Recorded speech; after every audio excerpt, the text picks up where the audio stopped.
Hello there, and welcome to Secretum Histories. Tonight we're stepping back into a time before civilization knew itself, before writing had fully settled into clay, before humanity understood why certain forms of knowledge seemed to arrive already complete, as if handed down rather than discovered. This is a quiet journey, not toward spectacle, not toward revelation for its own sake, but toward context, toward the long, patient understanding that the oldest stories were never meant to impress, only to preserve. Settle in. Let the light be low. Let the world outside slow down for a while. This account unfolds gently, because the subject itself was never meant to rush. The story we're entering does not begin with gods descending from the sky, or with humanity rising suddenly from ignorance to brilliance. It begins instead with something far more restrained, with a world that already existed, already functioning at the most basic level, but lacking cohesion. A world where humans were present, alive, active, but unfinished. Not physically incomplete, not mentally deficient, but unaligned. Living without pattern, without inherited order, without an internal map that told them how to build something that could last beyond a single generation. In the earliest Mesopotamian records, there is no sense that humanity clawed its way upward through slow discovery alone. That idea belongs to modern frameworks. The ancient texts describe something different. They describe a moment when structure entered human life from outside ordinary experience, not forcefully, not violently, quietly, instruction by instruction, gesture by gesture, word by word. This is where the Apkallu appear. The name itself carries weight long before meaning is explained. In Sumerian, the term does not describe gods, nor does it describe humans. It occupies a narrow space between categories. The Apkallu are introduced as sages, as bearers of foundational knowledge, as beings associated with wisdom that predates kingship and law. They are not rulers. They are not creators. They do not command worship. They teach, and then they withdraw. Later traditions would simplify them, distort them, even demonize them. But in their earliest appearances, preserved in fragments and lists and ritual texts, they are precise in function and limited in number. 7. Always 7. Not as a symbol, not as a metaphor, but as a fixed count, repeated across sources separated by centuries. These 7 are described as being connected to the Anunnaki, but never equated with them. They are offspring in one sense, extensions in another, but never members of the ruling assembly. Their role is narrower and more intimate. Where the Anunnaki govern fate and cosmic order, the Apkallu concern themselves with humanity's alignment within that order. They operate at the threshold between divine structure and human life. What matters most, and what the texts are careful to preserve, is that the Apkallu arrive before kingship fully settles into the world, before cities formalize their hierarchies, before temples become instruments of power rather than centers of balance. The Apkallu belong to a pre-political age, a time when civilization was still fragile enough that instruction mattered more than enforcement. This is not a story about advanced beings manipulating humanity for labor or control. The texts offer no support for that. Instead, they describe something closer to stewardship, guidance that was necessary because humanity, left alone, did not collapse but also did not cohere. People lived, they reproduced, they survived, but they did not yet know how to live in a way that sustained order beyond immediate need.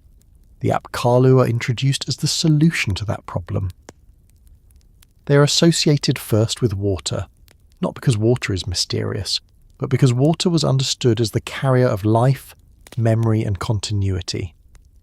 The earliest Apkallu are said to emerge from the Abzu, the subterranean freshwater deep that existed beneath the earth. This is not an underworld of punishment. It is a reservoir, a source, a place where potential rests before being drawn upward.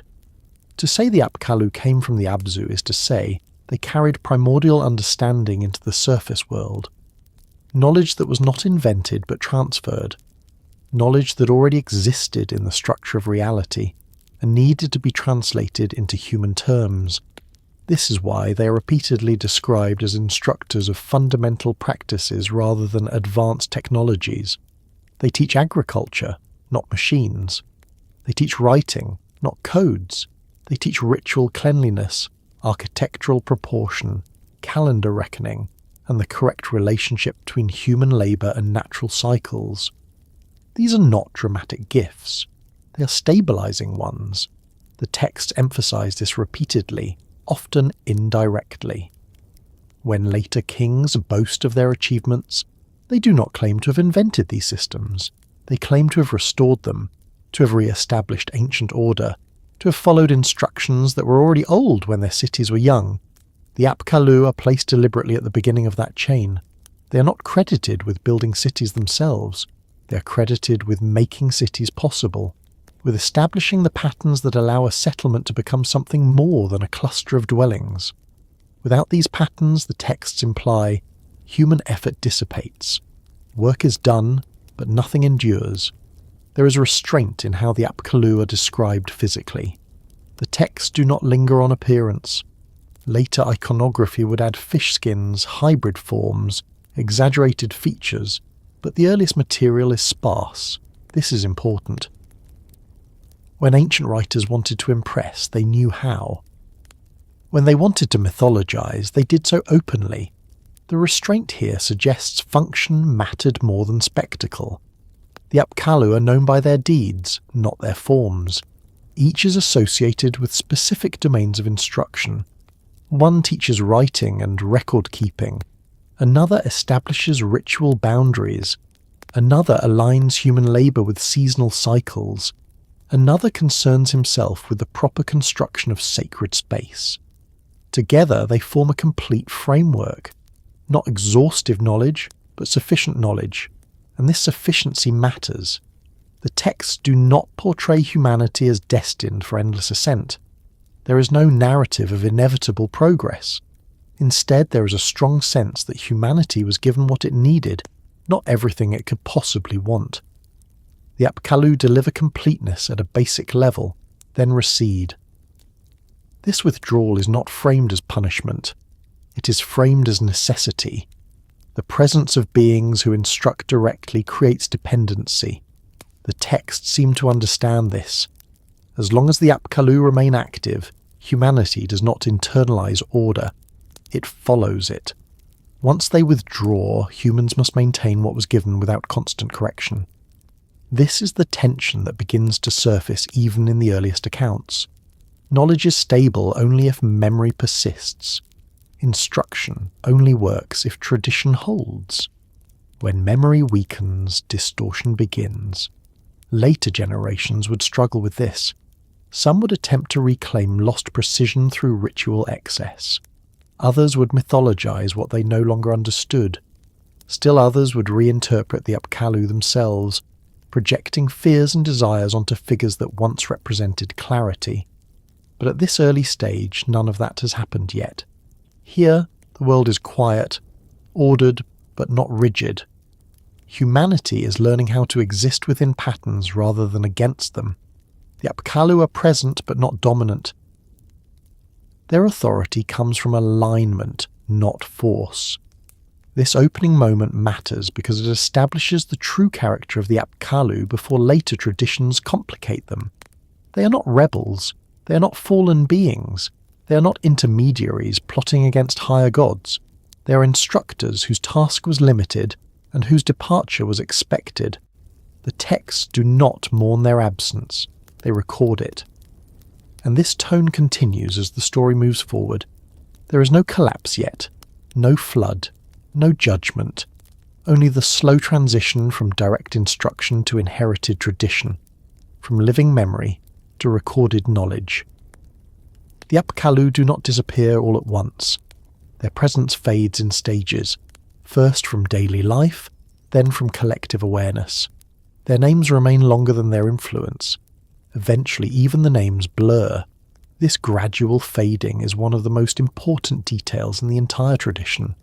Sudden endings invite myth. Gradual withdrawal invites forgetting. and forgetting reshapes stories more thoroughly than catastrophe ever could. What follows from here is not a tale of loss, but of transformation, of how teachings outlast teachers, and how humanity begins to misremember the source of what it knows. As kingship hardens, as cities grow louder, as power replaces balance, the Apkallu shift from remembered guides to symbolic figures. But that belongs to what comes next. For now, the world is still young enough to listen.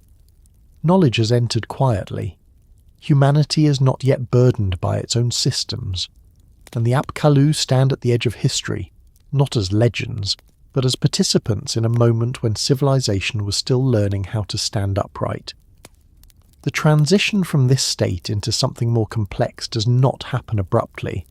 It unfolds, just as instruction once did, one layer at a time.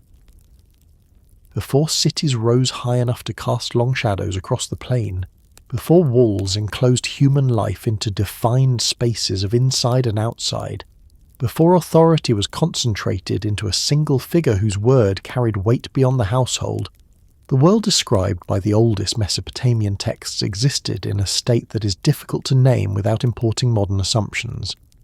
It was not chaotic, but it was not ordered in the way later societies would recognize. It functioned, but it did not yet remember itself.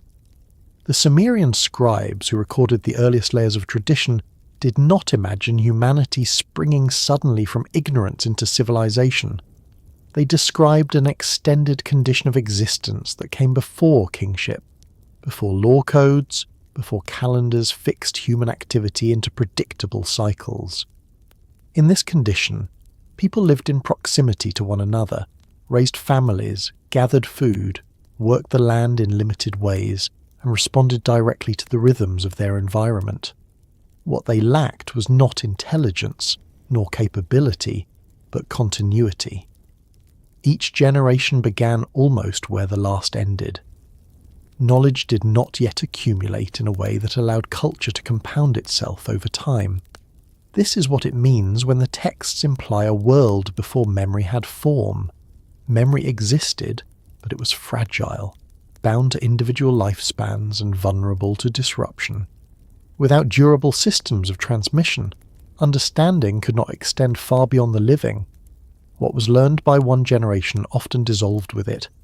Skills might persist, habits might repeat, but meaning did not anchor itself deeply enough to survive disruption. The Mesopotamian landscape shaped this condition in subtle ways. The southern plains between the great rivers were fertile but unpredictable. Floods could nourish or destroy depending on their timing. Seasonal shifts mattered, but they were not yet calculated.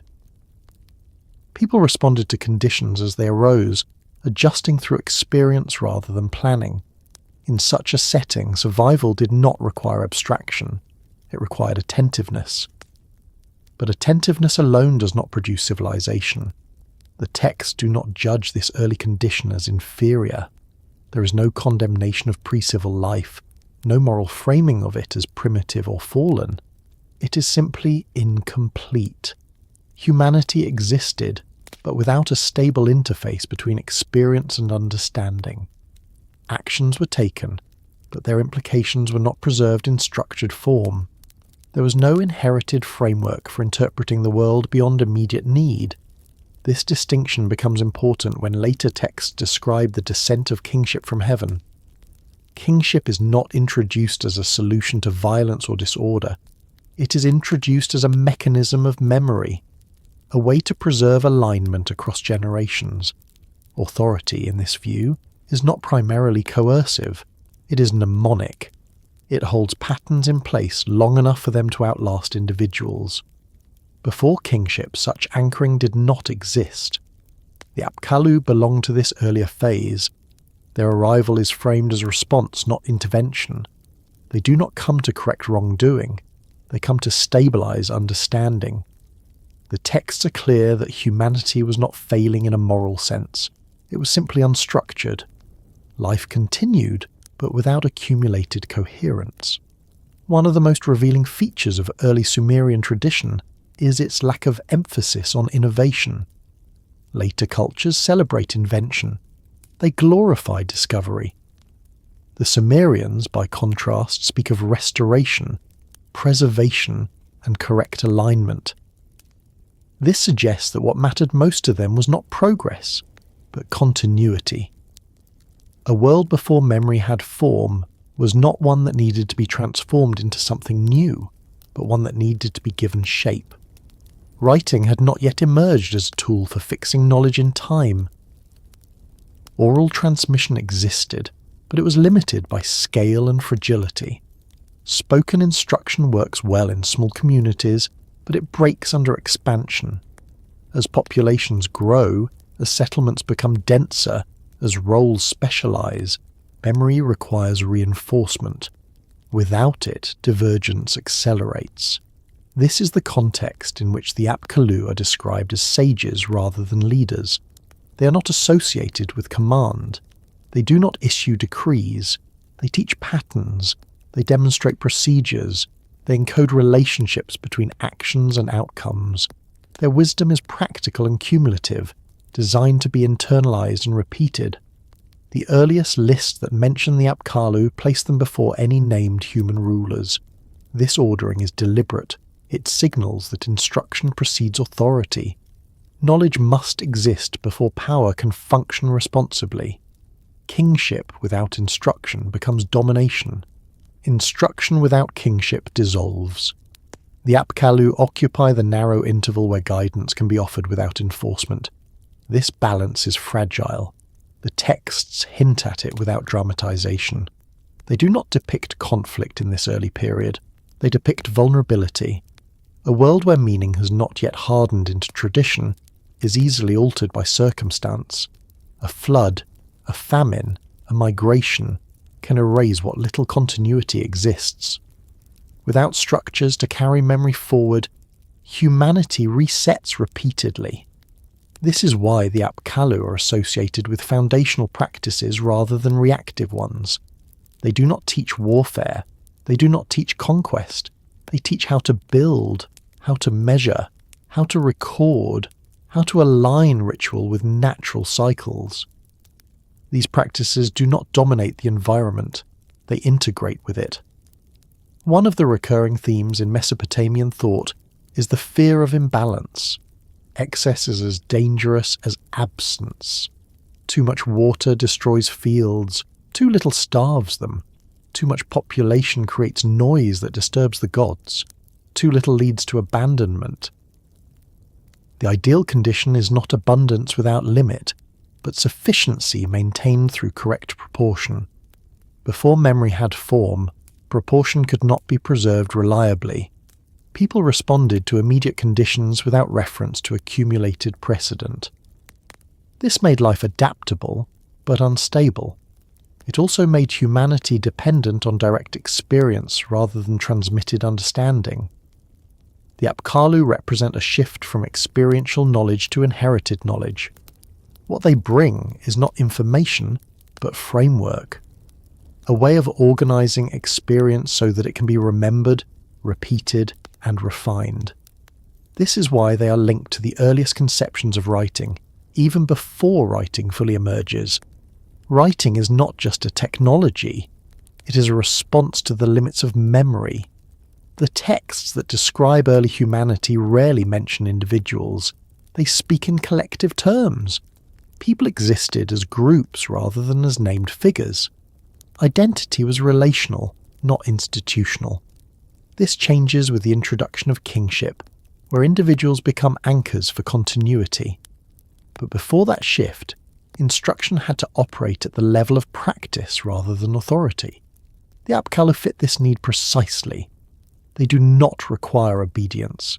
They require attention. Their authority comes from demonstration rather than command. This is why later traditions struggled to preserve their image accurately. Once authority becomes hierarchical, figures who operated without hierarchy become difficult to classify. As cities grow and temples rise, power concentrates, roles solidify, memory becomes institutional rather than communal. In that environment, beings like the Apkallu are reinterpreted. Their function is projected upward or downward. They become gods, demons, monsters, or symbols. Their original role as transitional instructors is lost. But in this early phase, none of that has happened yet. The world is still close to its own origins. The boundary between divine order and human life is thin, not because gods walk openly among humans, but because the patterns that govern existence are not yet mediated by rigid institutions. Instruction can pass directly from source to practice without distortion. The texts preserve this condition with remarkable restraint. There is no nostalgia in the descriptions, no claim that this was a golden age of harmony. It is simply an earlier stage, necessary but not sufficient. Humanity is capable of survival without kings. It is capable of living without formal memory.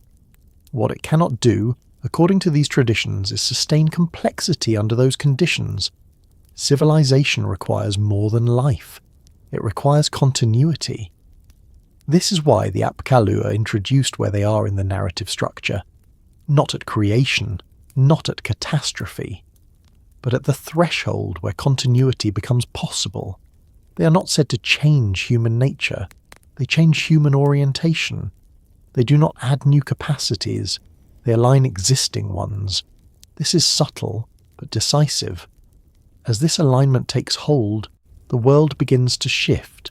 Practices stabilize. Memory begins to extend beyond individual lifespans. Patterns repeat with greater precision. The groundwork for authority is laid, even before authority is named. Kingship will come later, presented as a descent from heaven, but it rests on this earlier foundation. Without instruction, authority would have nothing to preserve. Without preserved patterns, power would dissolve into force. The Apkallu do not establish law codes. They establish the conditions under which law can exist. They do not create calendars. They establish the relationship between human activity and time. They do not build temples. They establish how sacred space is recognized. This work is invisible by design. When it functions properly, it disappears into daily life. People follow patterns without remembering who first taught them. Memory shifts from origin to practice. This is the moment the texts are describing here. A world moving quietly from immediacy into structure, from response into continuity, from life without accumulation into culture capable of carrying itself forward. Nothing ends here, nothing resolves. The process is still underway. Instruction is still present, but its necessity is already diminishing. Humanity is beginning to internalize what was shown. What comes next is not collapse, but complication. As memory hardens, as authority emerges, as systems grow louder, the space the Apkallu occupied begins to narrow. Their role does not vanish, it changes, and with that change, the story continues to unfold. The tradition becomes more careful when it begins to describe the seven themselves. Language narrows, descriptions shorten, titles replace names. This is not accidental. The texts are signalling that what follows resist easy classification. These beings are introduced neither as gods nor as humans, and the scribes make no attempt to force them into either category. Instead, they allow the ambiguity to stand. The seven are present, active and influential, yet never sovereign. They do not sit in divine assemblies. They do not issue decrees. They do not judge the dead. Their authority is situational, tied to function rather than status. This is the first indication that they belong to a different order of being altogether. Later readers often struggle here because later systems demand clear hierarchies. Either a being rules or it serves. Either it is divine or mortal. Either it commands worship or it is subject to it. The Apkallu violate this logic. They act with knowledge that exceeds human understanding, yet they do not dominate human life. They operate within the world, yet they are not bound to it in the way humans are. They are described as offspring of divine lineages, yet they are never fully absorbed into divine society. This in-between status is not a flaw in the narrative. It is the point. The earliest lists describe the seven as sages who existed before the flood, each associated with a specific transmission of knowledge. Their names, where preserved, are not personal in the modern sense. They function more like titles or roles, often translated imperfectly as the one who completed, the one who revealed, or the one who established. This reinforces the idea that individuality mattered less than function. The seven are singular in number, but collective in purpose. There is no hierarchy among them. No leader is named. No rivalry is implied. Each fulfills a role that complements the others. Together, they form a complete instructional system. Alone, each would be insufficient. This collective completeness is one of the strongest indicators that they were not understood as gods. Divine beings in Mesopotamian tradition are rarely equal. They exist in strict hierarchies, with power distributed unevenly and contested openly. The seven do not behave this way. They do not compete. They do not accumulate power. They do not expand their domain. They also do not reproduce. This detail is subtle but crucial. The divine world multiplies through lineage. Gods beget gods. Authority spreads through descent. The seven do not generate successors. Their number remains fixed. 7 arrive, 7 instruct, 7 withdraw. This finality suggests a bounded task rather than an ongoing presence. They were not meant to populate a realm or establish a dynasty. They were meant to complete a transmission. Their connection to the Anunnaki is often misunderstood because later traditions collapse categories that earlier texts keep separate. The seven are described as children of divine figures, but not as participants in divine governance. In Mesopotamian thought, descent does not automatically confer role. Many divine offspring occupy specialized or limited functions without entering the ruling assembly. The Anunnaki concern themselves with fate, judgment, and cosmic balance at a high level. Their decisions affect the structure of existence itself. The seven operate at ground level. They translate cosmic order into human practice. They are not lawgivers, they are interpreters. This distinction explains why they are sometimes called divine and sometimes not. They carry divine knowledge, but they do not wield divine authority. They possess insight, but not sovereignty. They are conduits, not sources. The texts reinforce this by placing the seven in proximity to human spaces rather than divine ones. They are associated with early settlements, with workshops, with fields, with ritual preparation. They appear where work is done, not where power is exercised. This proximity does not make them human. It makes them accessible. Accessibility is a defining feature of their role. Unlike gods, who require temples, offerings, and formal address, the seven instruct directly. Their presence is practical rather than ceremonial. This does not diminish their importance. It defines it. In later iconography, this accessibility becomes distorted. Fish skins, hybrid forms, exaggerated features begin to appear. These images are not descriptions. They are mnemonic devices. They encode function symbolically. Water signifies origin and continuity. Hybrid forms signify boundary crossing. Protective gestures signify guardianship of knowledge. But the earliest texts do not dwell on appearance because appearance is secondary. What matters is what the seven do. They show humanity how to align effort with outcome, how to build structures that endure, how to mark time so that labour corresponds to season, how to record transactions so that agreements survive memory.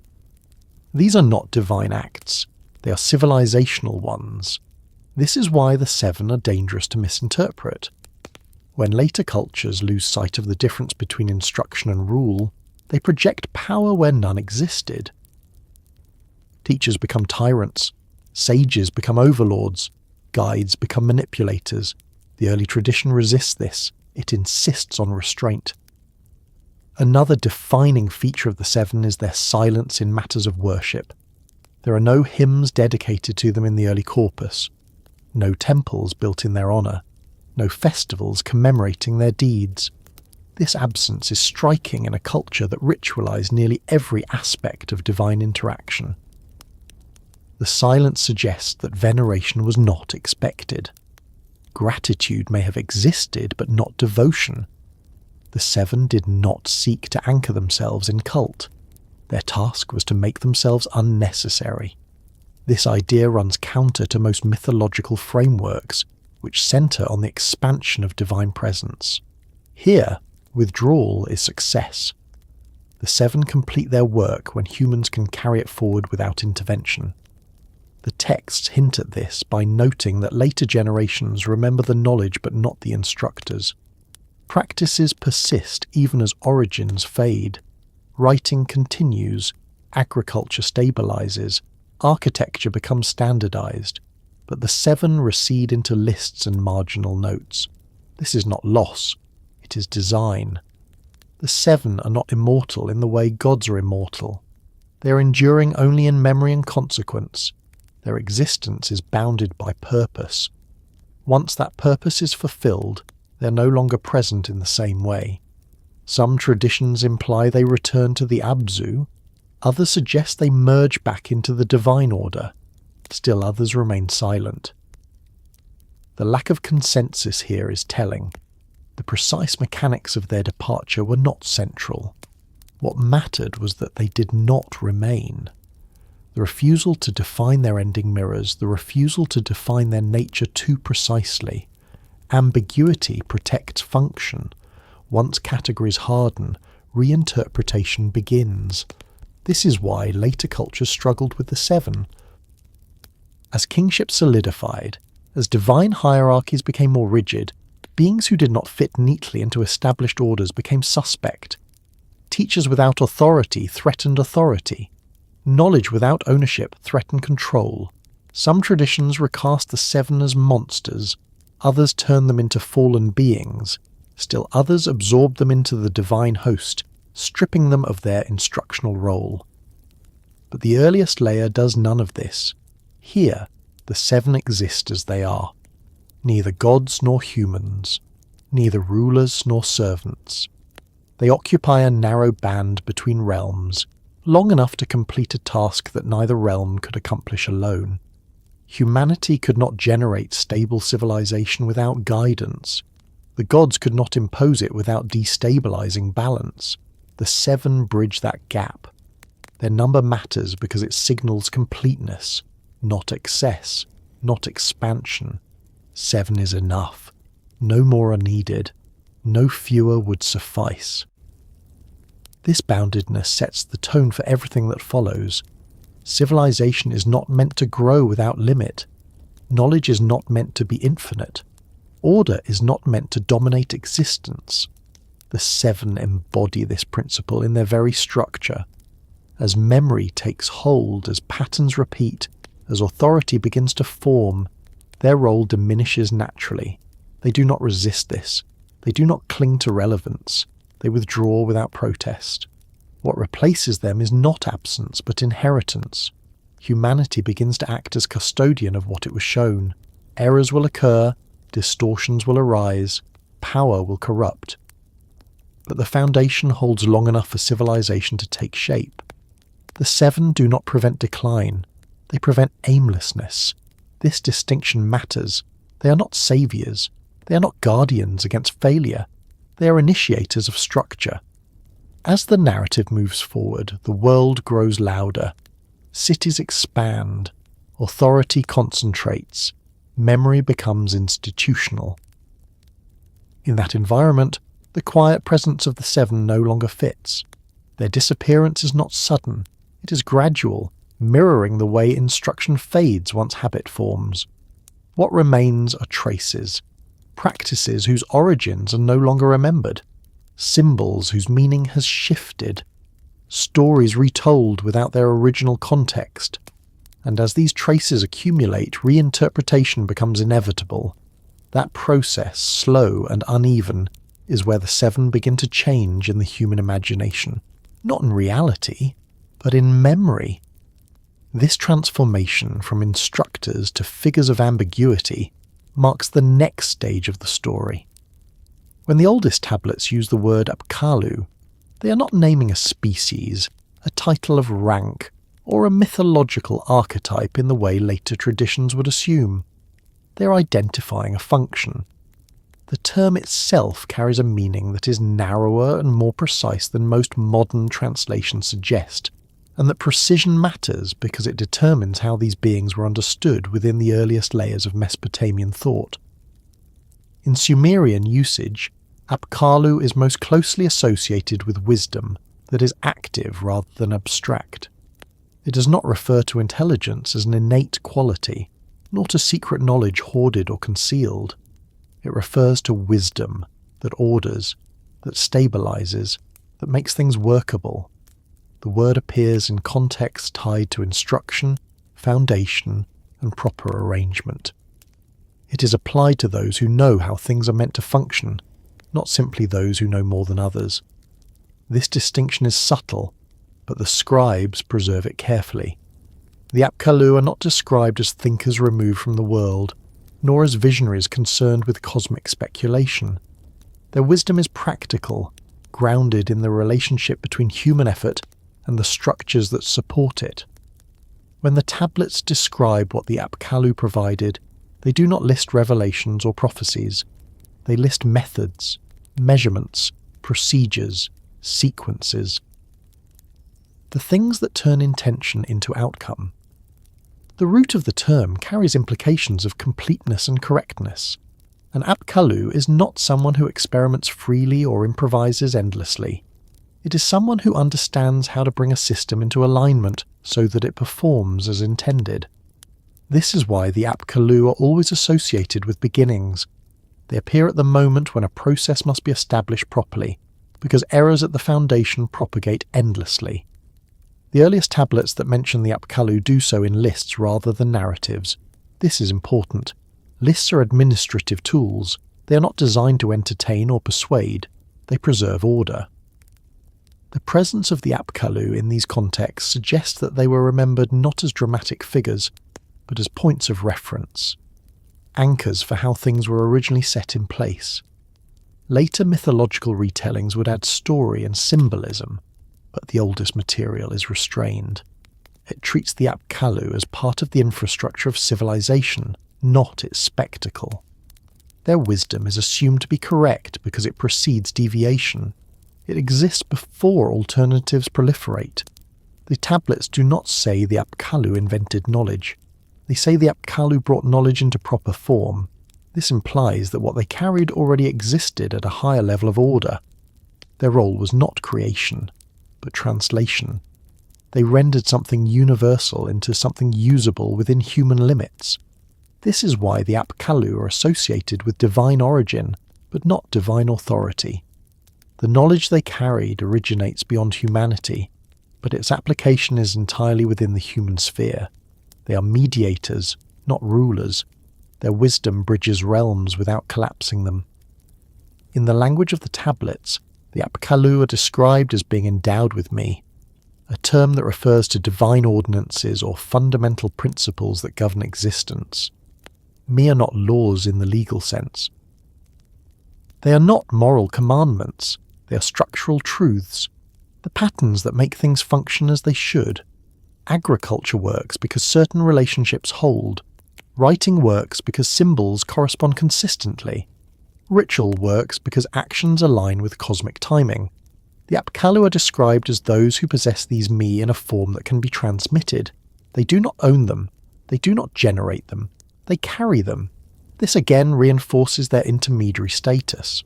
They are not the source of order, but they are the means by which order becomes present in human life. This understanding also clarifies why the Apkallu are limited in number.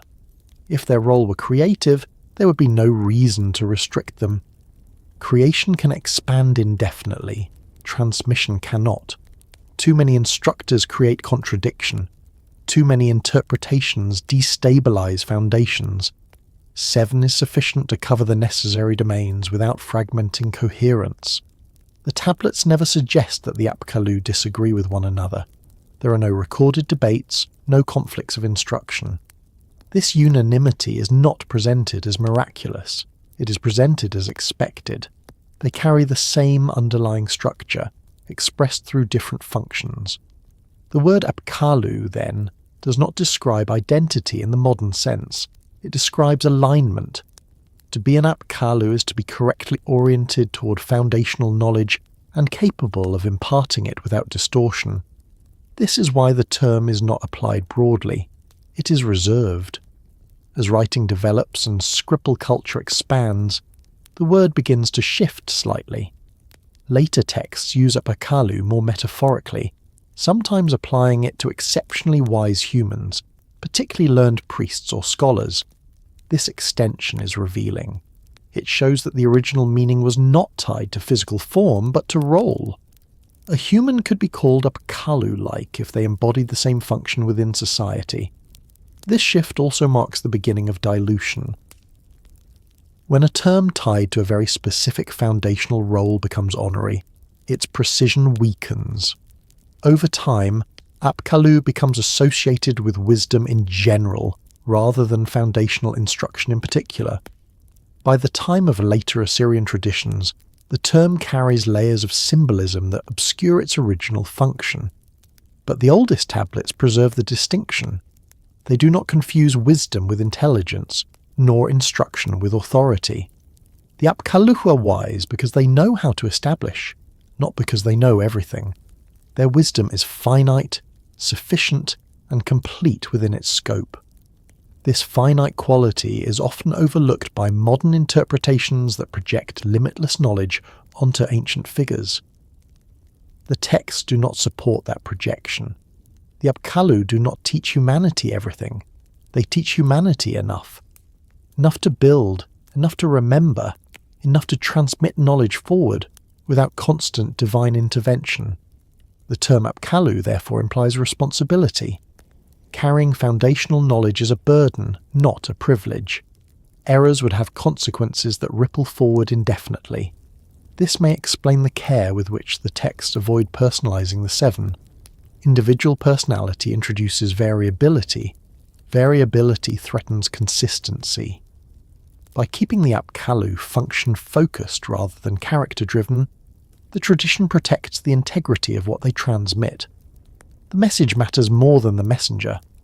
This also explains why the Apkallu disappear from active involvement once their task is complete. Foundational knowledge, once established, must be maintained by those who inherit it. Continued intervention would undermine internalization. The term Apkallu does not imply permanence, it implies completion. In this sense, the Apkallu resemble architects more than rulers. They design the framework, ensure it stands, and then leave. Occupation belongs to others. Maintenance becomes the responsibility of those who live within the structure.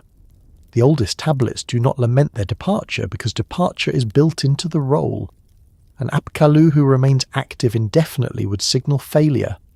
Either the instruction was insufficient, or humanity was incapable of carrying it forward. Neither conclusion aligns with the tone of the texts. Instead, the tablets move on. Once the Apkallu have fulfilled their function, the narrative attention shifts elsewhere. Kingship emerges, cities grow, temples rise, new problems appear that require different kinds of intervention. The Apkallu are not invoked to solve those later problems. Their wisdom was not designed for governance or crisis management. It was designed for foundation. Understanding this original meaning strips away many later distortions. It removes the Apkallu from the realm of mystery cults and speculative mythology, and returns them to their proper place in the architecture of early thought. They are not secret masters of humanity. They are not hidden rulers. They are not beings who failed or rebelled. They are what the tablets say they are. Bearers of foundational wisdom, present only long enough to make themselves unnecessary, remembered not for who they were, but for what endured after they were gone. As the tradition continues, this clarity begins to erode. Symbol replaces function. Memory reshapes instruction into story. and the word Apkallu begins to carry meanings its earlier scribes never intended. That transformation, gradual and uneven, is where the story moves next. The oldest texts are deliberate when they associate the Apkallu with water. This is not symbolic in the modern sense, not a metaphor meant to inspire feeling or wonder. It is structural. In Mesopotamian thought, water is not merely an element, it is a boundary condition. It marks the transition between what exists in potential and what exists in form. To say that the Apkallu were born of the deep is to say that they emerge from a domain where structure precedes manifestation. The deep, called the Abzu in Sumerian tradition, is not an underworld of darkness or judgment. It is not a place of the dead.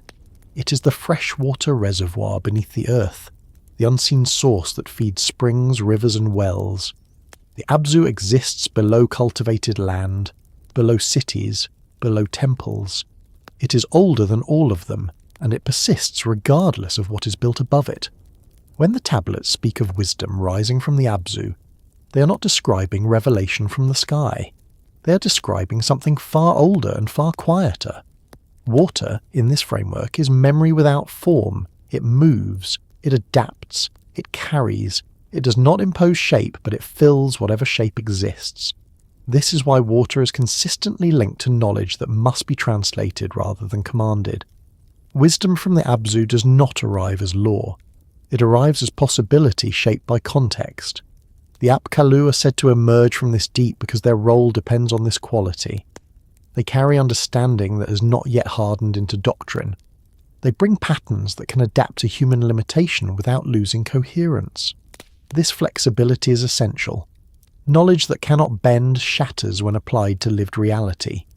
The texts emphasize this by refusing to fully separate the Apkallu from the element they emerge from. Even when later iconography depicts them standing on land, clothed in ritual garments, their origin is never forgotten. They remain associated with water through gesture, attribute, and placement. This is not decoration. It is classification. To be born of the deep is to occupy a position between stability and change. Water supports life, but it also erodes. It sustains fields, but it can destroy cities. The Abzu embodies this dual capacity. It is both source and threat, both nourishment and dissolution. Wisdom that emerges from such a place must account for balance rather than dominance.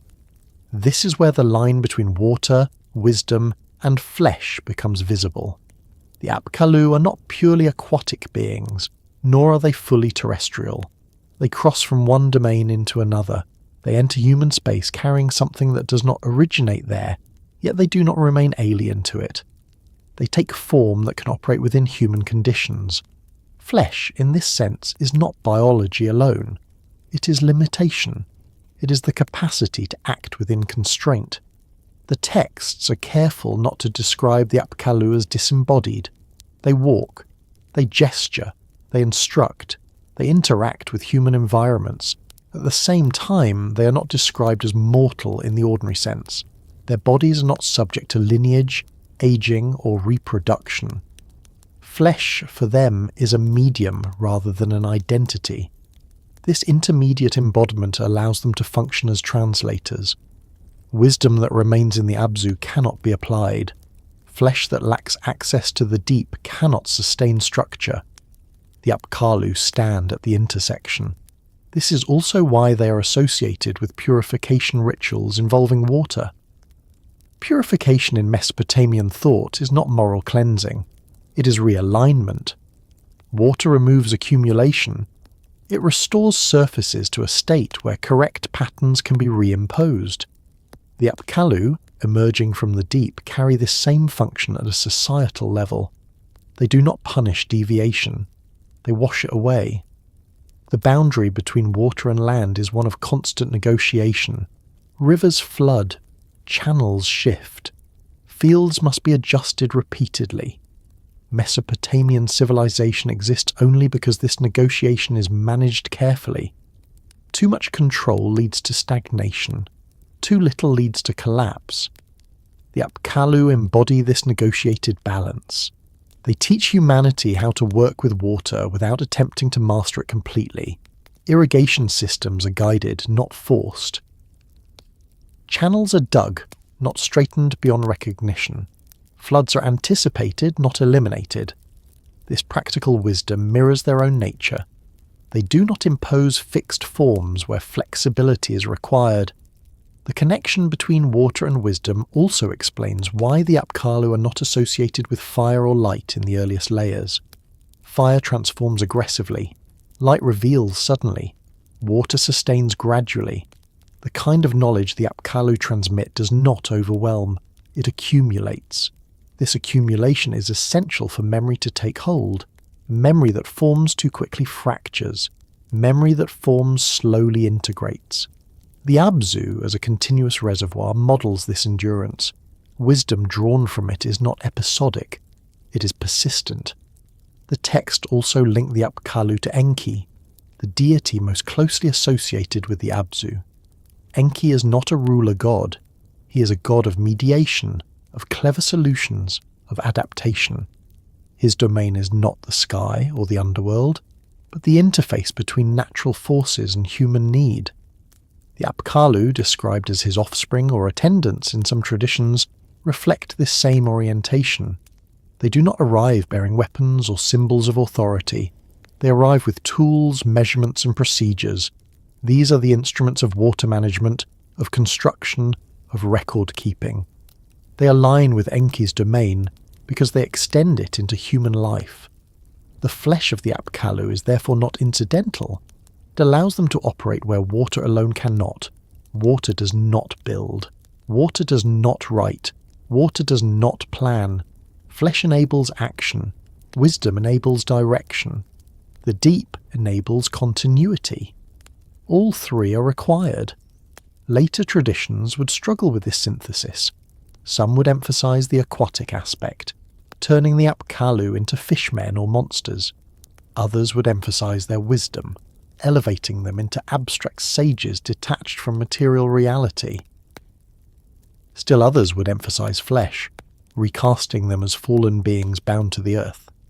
The oldest tablets do none of this. They maintain the tension.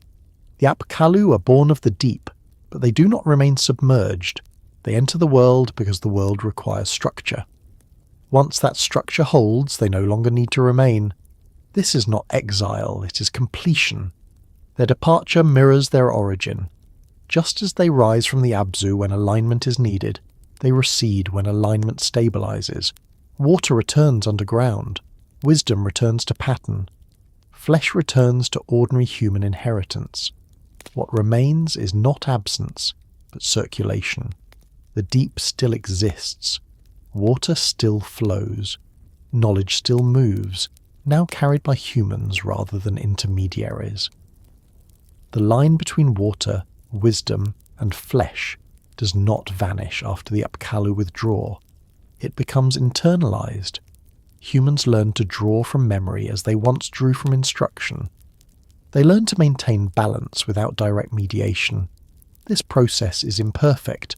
Floods still occur, crops still fail, knowledge still distorts, but the foundation endures long enough for civilization to recognize itself. The Apkallu are not guardians against error, they are origin points for coherence. As the narrative continues, this coherence will be tested, knowledge will be misused, authority will overextend, memory will fracture. When that happens, the association between water and wisdom will take on new meanings, some corrective, some destructive. But here, at this stage, the relationship is still intact. The deep has given rise to instruction. Flesh has received it. Wisdom has begun to circulate, and the world moves forward, carrying within it the quiet imprint of where its structure first emerged. The order in which the oldest texts arrange events is deliberate, and it is one of the most consistently misunderstood features of early Mesopotamian tradition. Knowledge appears first, cities come later. This sequence is not accidental, nor is it symbolic. It reflects a worldview in which structure precedes settlement, and understanding precedes power. Modern assumptions tend to reverse this logic. We imagine people gathering, building shelters, forming communities, and only afterward developing systems of knowledge to manage what already exists. The Sumerian texts do not support this sequence. They describe a world in which the necessary patterns were established before large-scale human organization became possible. Without those patterns, cities could not hold together long enough to matter. The earliest references to instruction focus on practices that make permanence viable: measurement, timing, division of labor, record-keeping, ritual coordination. These are not luxuries of advanced societies. They are prerequisites. A city is not merely a cluster of dwellings. It is a sustained agreement across time. People must know when to plant, when to store, when to build, when to repair. They must know how to distribute surplus and how to resolve disputes before those disputes tear the community apart. Without shared knowledge, density becomes liability. The texts recognize this. This is why instruction arrives first. Knowledge is introduced not as accumulation of facts, but as alignment of behavior. The Apkallu do not teach humans how to expand. They teach them how to remain stable under expansion. Only once that stability exists does the idea of a city become viable. The tablets often describe early humanity as mobile, responsive, adaptive, but limited in scale. People lived in proximity but not permanence. Structures existed, but not institutions. Movement was dictated by environment rather than plan. In such a condition, large settlements would collapse under their own unpredictability. The texts do not portray early humans as incapable of building. They portray them as lacking coordination across generations. Knowledge without continuity resets constantly. Every disruption becomes catastrophic because there is no preserved reference for recovery. This is where instruction intervenes. Knowledge appears first because it establishes reference points that survive disruption. Calendrical understanding allows seasons to be anticipated rather than endured. Measurement allows structures to be rebuilt consistently rather than improvised. Writing, once it emerges, allows memory to outlast the living. Ritual timing synchronizes community behavior without constant negotiation. These are not abstract developments. They are mechanisms for reducing friction. Cities amplify friction. More people means more interaction. More interaction means more conflict. More conflict means greater need for predictable resolution. Without shared understanding of how things are meant to function, power fills the gap. Force replaces coordination. The Sumerian texts are wary of this outcome. Kingship is introduced later, not as an origin of order, but as its custodian. Authority enforces what instruction has already established. When authority arrives before knowledge, it creates domination rather than stability. This concern appears repeatedly, even if indirectly. The texts emphasize correct procedure over command. They value restoration over innovation. They measure legitimacy by adherence to established patterns rather than by strength. The Apkallu fit this worldview precisely. They are present before cities because their task is to prepare humanity for settlement. They establish the invisible architecture that allows visible architecture to endure. Without this foundation, cities would be temporary encampments, vulnerable to every environmental or social fluctuation. The texts also suggest that knowledge must be internalized before it can be institutionalized. Instruction delivered directly can be absorbed gradually. Instruction imposed through authority must be enforced continuously. The former creates habit. The latter creates compliance. Habit sustains civilization. Compliance exhausts it. This distinction explains why the earlier cities are associated with temples rather than palaces. Temples are centers of coordination. They manage storage, ritual timing, labor distribution. They operate on shared understanding. Palaces concentrate authority. They operate on command. Knowledge appears first because coordination must precede control. The sequence also reflects how the Sumerians understood the relationship between humans and the divine. The gods do not create cities directly. They create conditions under which cities can arise. Instruction is a gift. Kingship is a responsibility. When kings forget this, the texts portray decline. The appearance of knowledge before cities also signals that civilization is not inevitable. It is contingent. Without correct alignment, human effort disperses. With alignment, effort accumulates. This is why the Apkallu are not remembered as city founders. They do not lay bricks, they lay frameworks. The cities that come later are attributed to kings, but those kings inherit systems they did not invent.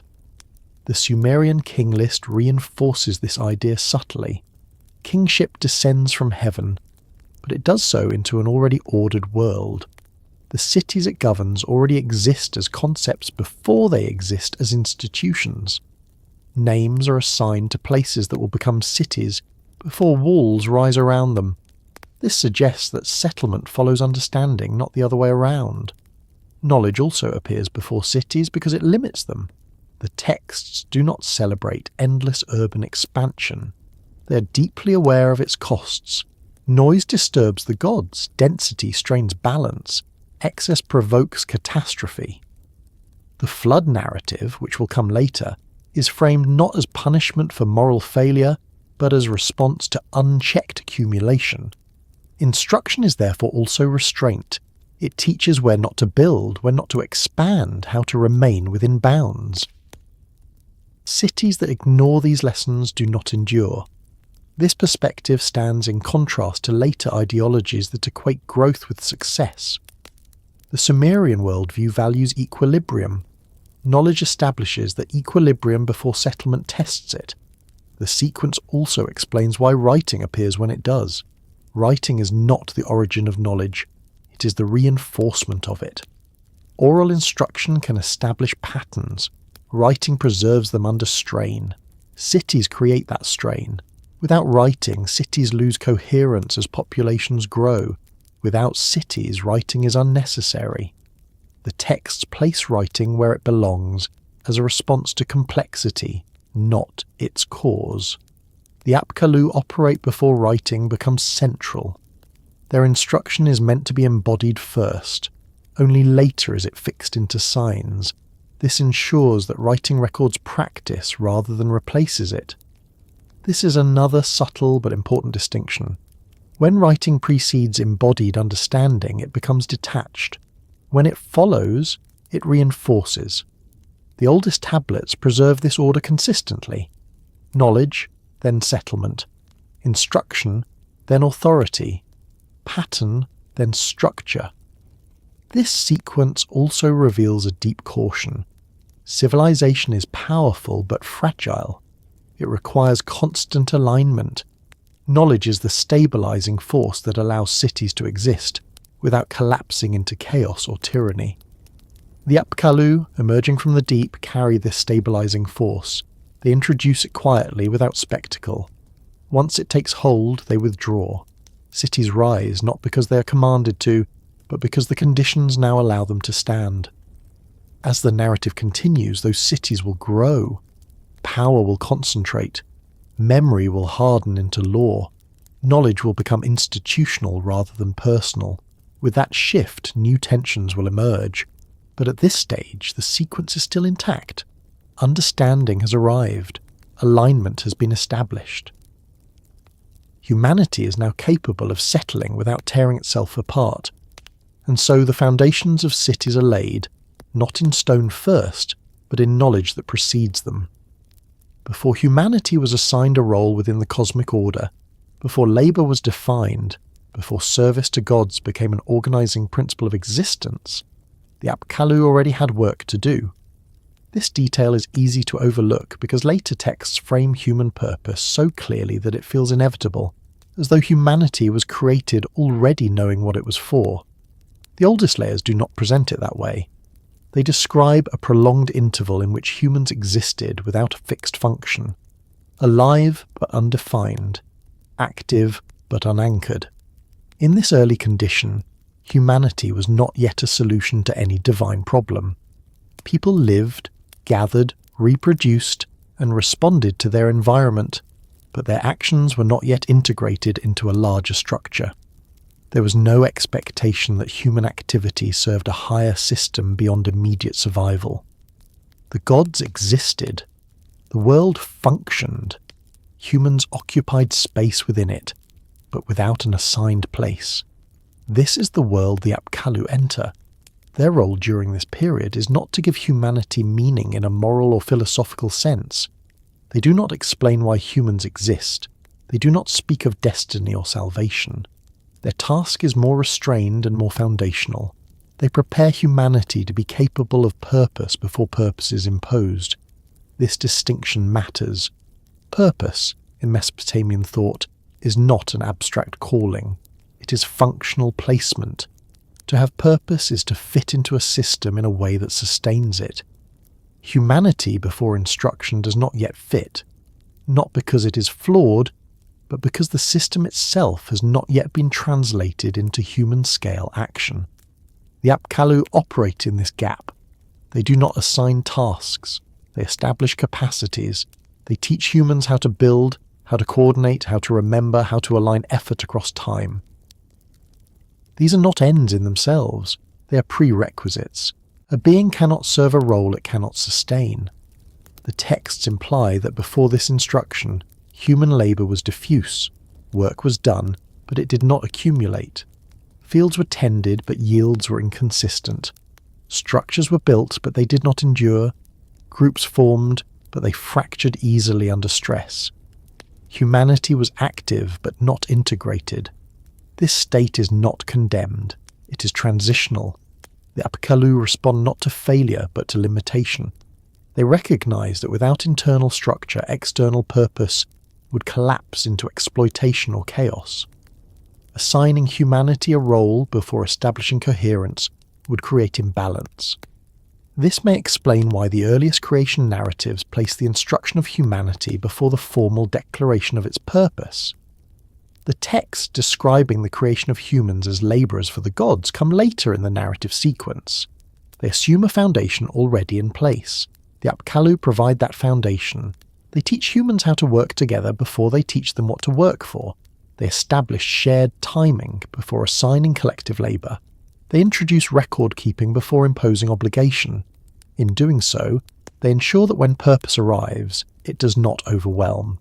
One of the most revealing aspects of this period is the absence of moral framing. The Apkallu do not instruct humans on right and wrong in an ethical sense. They do not establish commandments. They establish procedures. This suggests that moral systems emerge later, once social complexity requires regulation beyond practical coordination. Before purpose, morality is secondary. Survival and coherence come first. The Apkallu's instruction focuses on repeatability. Actions must produce similar outcomes across time and place. This consistency allows roles to emerge naturally. Once people can predict results, tasks can be assigned without constant supervision. This is crucial for understanding why humanity is later described as relieving the gods of labour. That arrangement only works if human labour is reliable. Unreliable labour creates more work, not less. The Apkallu ensure reliability before humanity is burdened with expectation. In this sense, their role is protective. They shield humanity from premature responsibility. They also shield the cosmic order from instability that would arise if an unprepared species were integrated too quickly. The texts do not dramatize this protection, they assume it. There is also a notable absence of hierarchy during this period. Without defined purpose, authority remains diffuse. Elders exist, experience matters, but there is no centralized command structure. The Apkallu do not introduce hierarchy, they introduce coordination. Hierarchy comes later, when purpose demands enforcement. This sequencing reveals a deep caution embedded in the tradition. Power applied before understanding corrupts both ruler and ruled. The Apkallu's presence delays that outcome by ensuring that understanding precedes authority. Their role before humanity had purpose is therefore anticipatory. They prepare the ground without planting the crop. They ensure the field can sustain what will later grow. The texts subtly reinforce this by showing that the Apkallu do not remain once purpose is assigned. When humanity is formally created to take over labour, when service to the gods becomes explicit, the Apkallu are no longer active in the same way. Their preparatory role is complete. This transition is not marked by conflict. It is marked by shift in narrative attention. The focus moves from instruction to obligation, from preparation to function. That shift would have been catastrophic without the prior work of the Apkallu. The fact that the texts remember this period at all suggests its importance. Many ancient traditions begin with purpose already defined. The Sumerian material pauses to describe the time before purpose, implying that it mattered, that humanity was not simply created to serve, but was first shaped to be capable of service without disintegration. This framing also complicates later interpretations that portray humanity as a slave species, or a purely utilitarian creation. The oldest texts resist that simplification. They depict a gradual integration rather than immediate exploitation. The Apkallu's instruction allows humanity to retain a degree of autonomy even after purpose is imposed. Humans do not function as automatons. They remember, adapt, and innovate within constraints. This capacity originates in the pre-purpose phase. Another subtle implication of this period is that humanity's value is not limited to its assigned role. The Apkallu teach skills that exceed mere labour: writing, measurement, ritual coordination, architectural proportion. These are not strictly necessary for agricultural toil. They enrich human life beyond utility. This suggests that even before purpose, humanity was seen as capable of complexity worth cultivating. The gods did not simply need workers. They invested in a species capable of sustaining a world. The Apkallu embody this investment. Their work is quiet, methodical, and limited in duration. They do not announce the future. They do not promise reward. They establish capacity. Once capacity exists, purpose can be imposed without annihilating agency. As the narrative continues, humanity will be given a defined role. That role will bring tension, conflict, and eventual catastrophe. Noise will rise. Balance will be strained. Decisions will be made that reshape existence. But none of that unfolds without this earlier stage. Before humanity had purpose, it had preparation. Before obligation, there was instruction. Before service, there was alignment. The Apkallu occupy this narrow interval, ensuring that when the world demands something of humanity, humanity is capable of responding without collapsing into chaos. And with that preparation complete, the conditions for the next phase of the story quietly come into place. The oldest traditions are careful to distinguish between guidance and control, and nowhere is that distinction clearer than in how the Apkallu are portrayed. They are never described as rulers.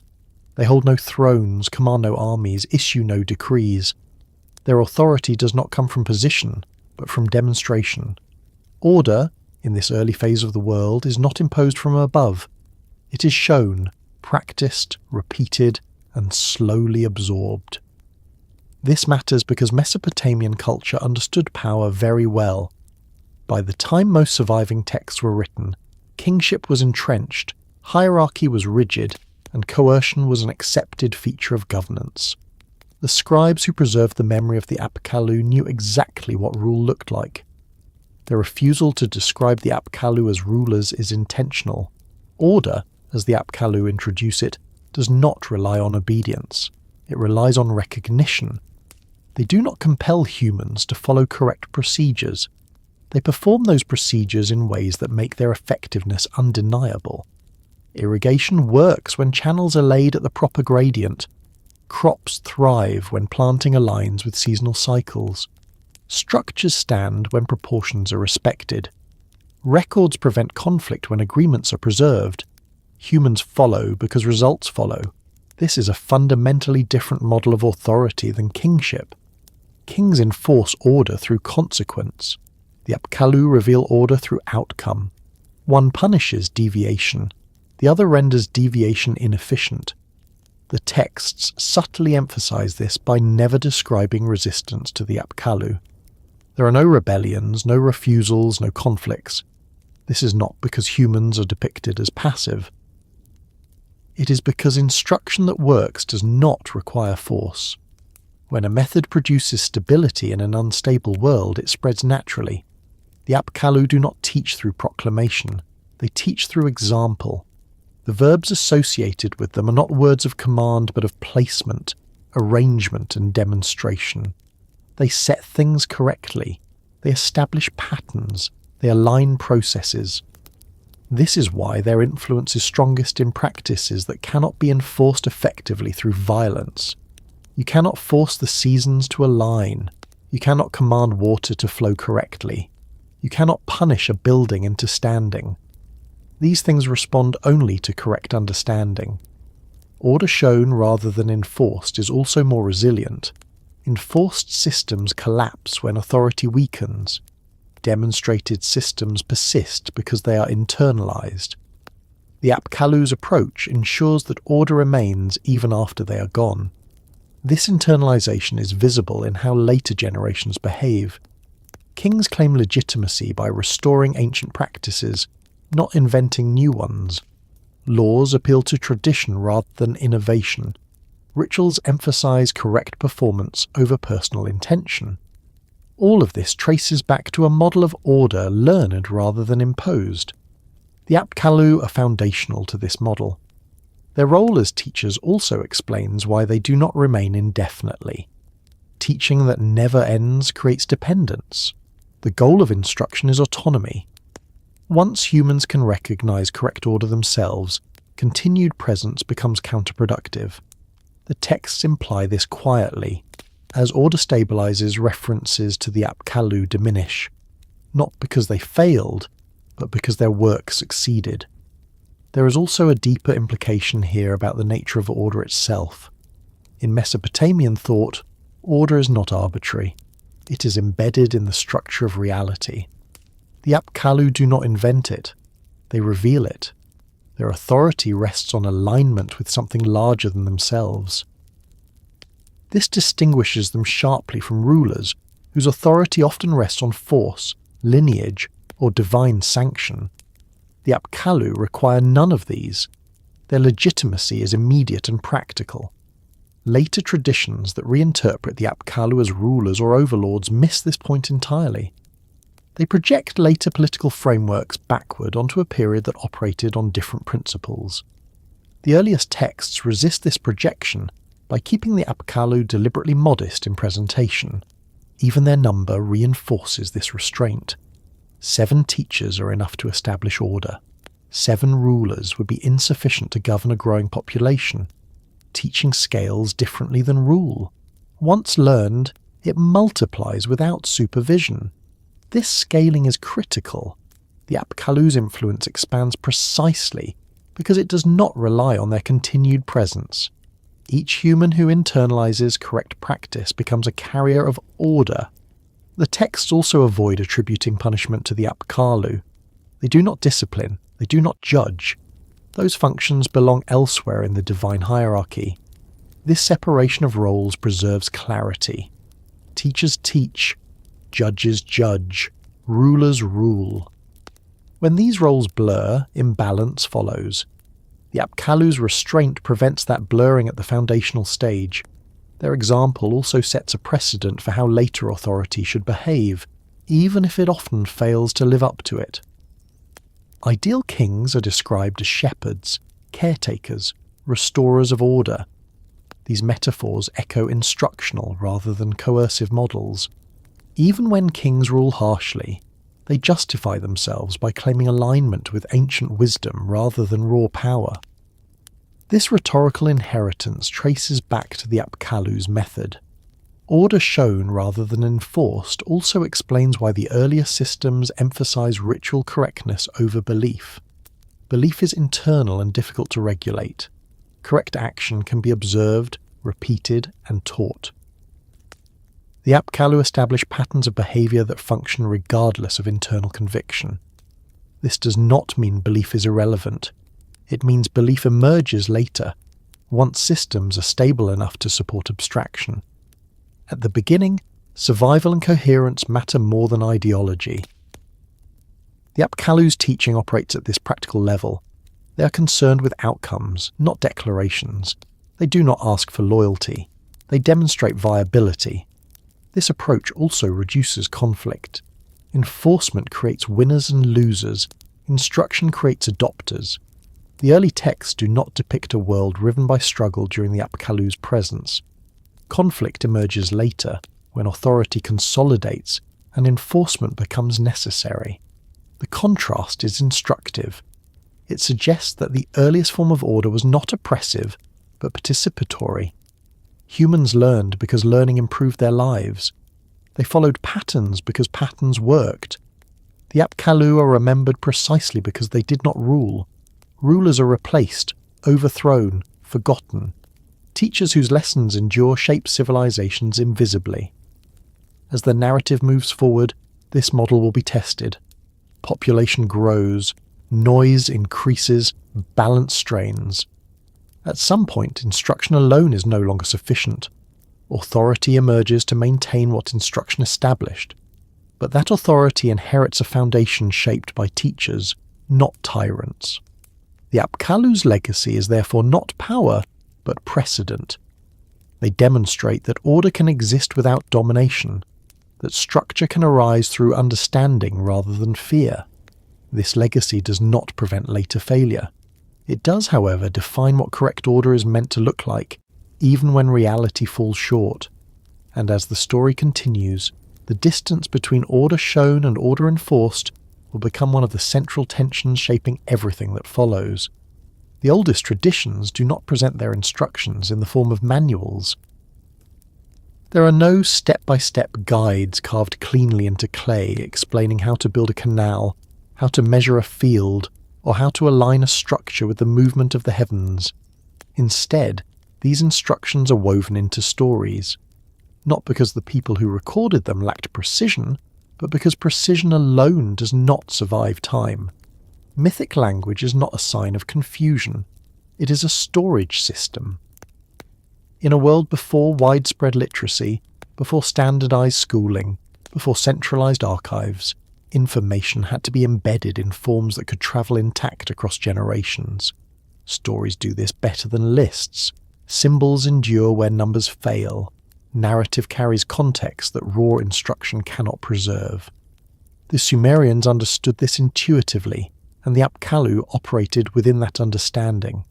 When the texts speak of sages emerging from the deep, of fish-cloaked figures bringing order to the land, of divine beings placing their hands upon foundations or whispering instruction into the ears of early kings, they are not indulging in fantasy for its own sake. They are encoding procedure inside image.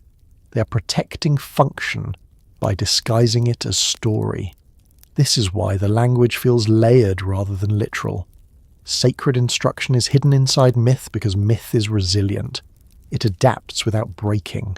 When details blur, structure remains. A story can be misunderstood in surface meaning and still transmit underlying pattern. A technical explanation, once corrupted, becomes useless. The Apkallu's teachings are preserved this way deliberately. Take water imagery as an example. Water is everywhere in these stories. It births sages, it threatens cities, it purifies spaces, it recedes and returns. This is not poetic excess, it is instruction. Water management was the foundation of Mesopotamian survival. The myths encode warnings about balance, timing, containment, and respect for flow. They teach without lecturing. When a flood destroys the world in later narratives, it is not merely divine punishment. It is also a reminder of what happens when balance fails, when canals are mismanaged, when cities expand without restraint, when noise replaces alignment. The story frightens, but it also instructs. The same principle applies to divine assemblies, councils, and decrees. These are not just reflections of political structures. They model decision-making processes, debate, deliberation, hierarchy, compromise. The gods argue, they disagree, they reconsider. This is instruction in governance disguised as theology. The Apkallu operate within this symbolic framework. They do not leave behind tablets labelled "How to Civilize Humanity." They leave behind stories in which correct action produces stability and incorrect action produces consequence. The lesson survives even if the literal belief shifts. This is why mythic language avoids abstraction. It speaks in concrete terms: land, water, tools, buildings, meals, rituals. These are not metaphors. They are the environment in which knowledge must operate. Myth grounds instruction in lived experience. The sacred quality of these instructions does not mean they are mysterious. It means they are protected. Sacred in this context refers to separation from casual handling. Information embedded in myth cannot be altered lightly without disrupting the story itself. That resistance preserves integrity. The Apkallu's wisdom is sacred not because it is hidden, but because it is embedded too deeply to be extracted without care. Later generations often mistake this embedding for secrecy. They imagine that the sages concealed advanced knowledge intentionally, guarding it from the unworthy. The oldest texts do not support this. There is no indication that the Apkallu restricted access. They taught openly. What they taught simply required attention and repetition to understand. Mythic language filters out those who seek shortcuts. It rewards those who observe patiently. This is why sacred instruction survives cultural collapse. Empires fall, languages shift, gods change names, but stories persist. Even when retold incorrectly, they carry fragments of their original function. Those fragments can be reassembled by those who recognize the pattern. The Apkallu's teachings are designed to survive misinterpretation. Consider how later cultures inherit these myths. Assyrian and Babylonian traditions reinterpret the sages, sometimes exaggerating, sometimes demonizing, yet the core themes remain. Order precedes power. Balance prevents catastrophe. Knowledge must be transmitted carefully. These ideas endure even as imagery mutates. This durability is not accidental. It is the result of encoding. The mythic framing also allows instruction to operate across social boundaries. A farmer, a priest, and a ruler can all hear the same story and extract different lessons appropriate to their role. The farmer hears about water and land. The priest hears about ritual timing. The ruler hears about restraint and consequence. The story does not privilege one perspective. This universality is essential for early civilization. Instruction that serves only one class destabilizes society. Instruction embedded in myth circulates freely. The Apkallu's role in this process is subtle. They are not storytellers in the texts. They are the origin point of what later becomes story. Their instruction enters human memory before it is fully narrativized. Over time, as memory reshapes teaching into myth, their presence becomes symbolic. This transformation does not erase their work. It completes it. Sacred instruction hidden inside mythic language also protects against rigid literalism. Literal instructions assume stable conditions. Myths assume change. By encoding principles rather than prescriptions, the Apkallu's teachings remain adaptable. A canal built today will differ from one built centuries later, but the principle of balance remains. This adaptability is why myth survives where technique expires. The texts also suggest that certain instructions were not meant to be spoken plainly, not because they were forbidden, but because premature clarity invites misuse. Knowledge applied without context destabilizes systems. Myth delays application until understanding matures. This is another way myth enforces restraint without coercion. As kingship develops and authority hardens, the relationship to myth changes. Stories are formalized, rituals are standardized, interpretation narrows. At that point, myth becomes doctrine, and doctrine becomes control. But at the beginning, myth is flexible. It breathes. It teaches without commanding. The Apkallu operate in this early phase. Their instruction is alive. It moves through story, gesture, repetition, and shared practice. Nothing is fixed prematurely. This also explains why later attempts to strip myth of its symbolic layer often produce confusion. When myth is read as literal history or dismissed as fantasy, its instructional core is lost. The Apkallu are either turned into aliens or ignored entirely. Both outcomes miss the point. The sacred instruction was never meant to be extracted cleanly. It was meant to be lived. This is why the oldest tablets resist explanation. They record without clarifying. They preserve without interpreting. They assume continuity of understanding that later readers no longer possess. The Apkallu's wisdom was not hidden to exclude. It was hidden to endure. As the narrative continues, this mythic encoding will become more complex. Instruction will be buried beneath layers of theology, politics, and fear. The original clarity will fade. What remains will be fragments, symbols, distorted echoes. But even in those distortions, the structure persists. Sacred instruction survives because it is not obvious. It survives because it is embedded in stories that refuse to die. And as humanity moves further from the moment of instruction, the myths will grow louder, stranger, more elaborate, attempting to compensate for fading understanding. The Apkallu do not correct this drift. Their role has ended. What remains is memory reshaped by time, still carrying within it the quiet framework they once set in place. When the texts begin to hint at something resembling civilization, they do not describe walls, streets, or monuments first. They describe arrangement, sequence, relationship. Civilization, in the earliest Mesopotamian understanding, is not a physical achievement before it is a conceptual one. The Apkallu stand at the centre of this distinction, because what they provide is not a city, but the conditions under which a city can exist without collapsing into disorder. The idea of a blueprint appears here not as a drawing or plan, but as an internal logic, a set of relationships that must hold if complexity is to endure. The Apkallu are never said to build cities, yet every city that follows is described as conforming, or failing to conform, to principles that trace back to their instruction. This is not coincidence, it is inheritance. The earliest descriptions of settled life emphasize coordination rather than construction. Fields must align with water flow.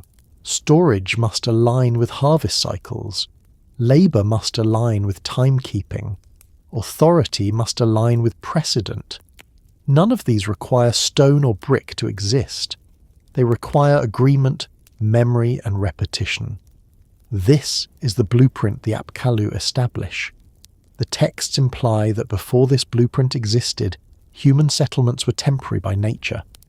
Even when people stayed in one place for extended periods, their organization reset with disruption. A flood, a drought, or a generational shift could erase accumulated structure.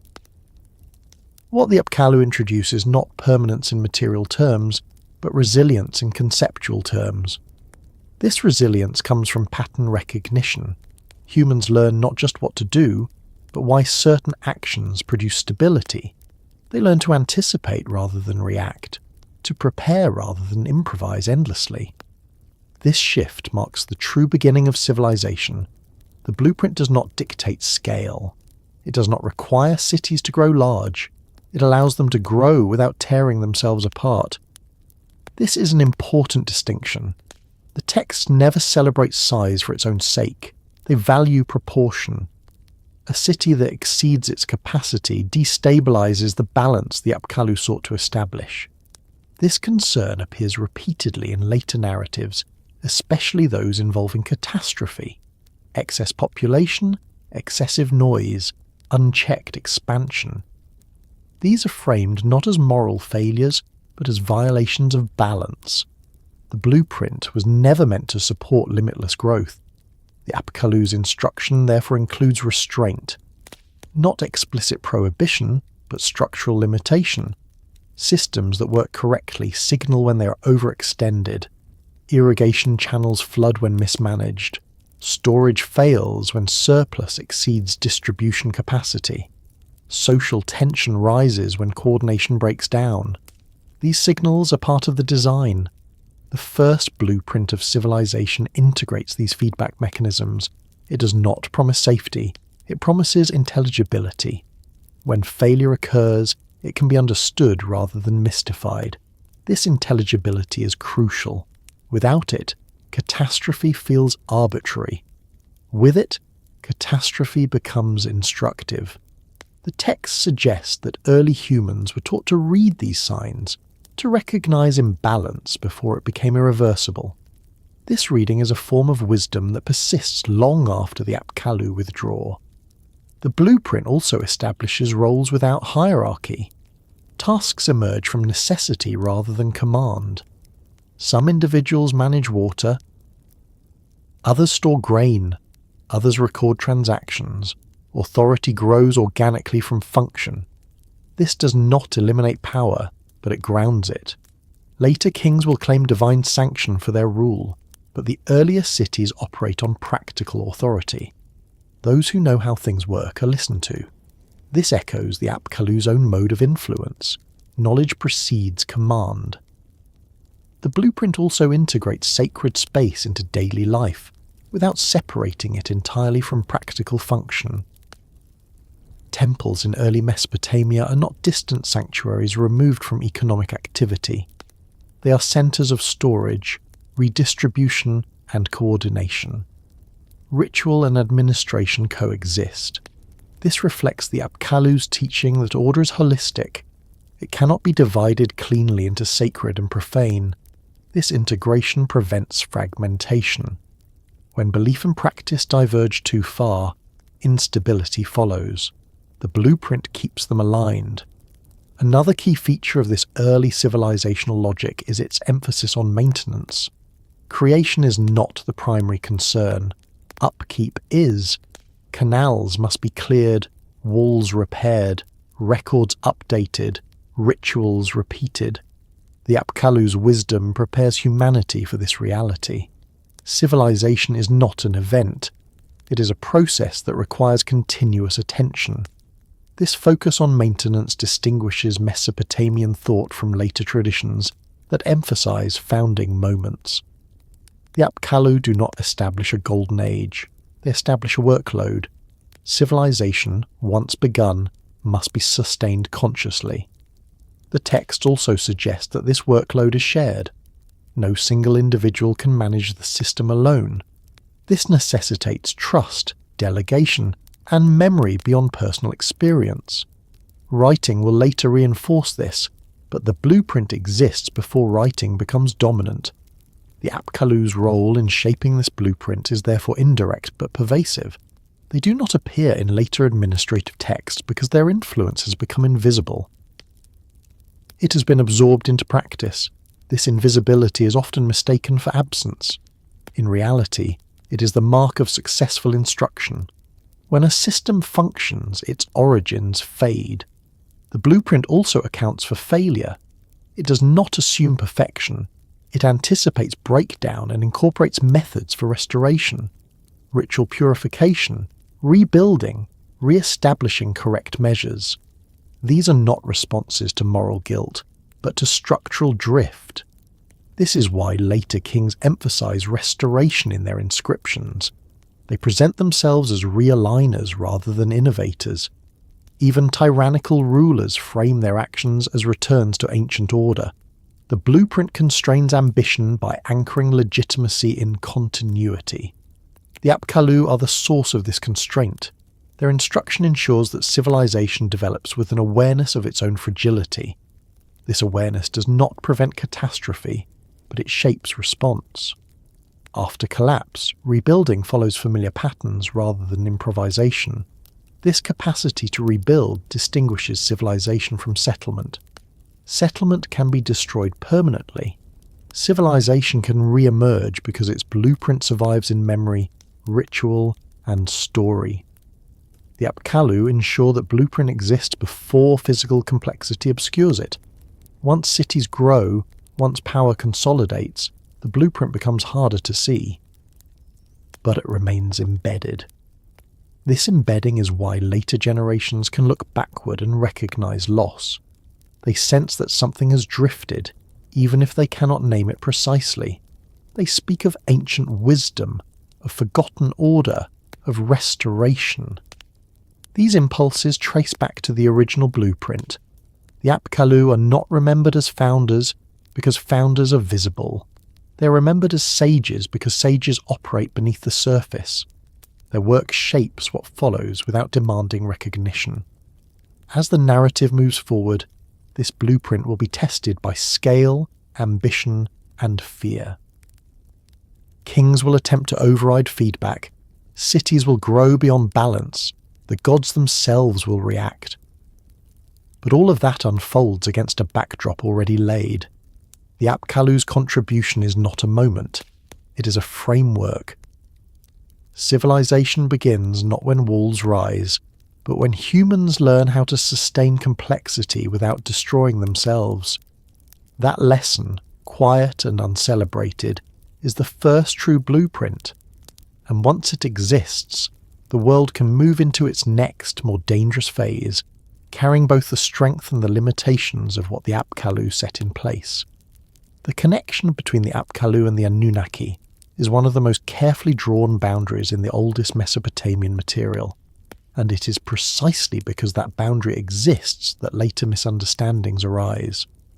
The texts link the two groups deliberately, but they do so without ever collapsing them into a single category. This distinction is not a mistake, nor a contradiction.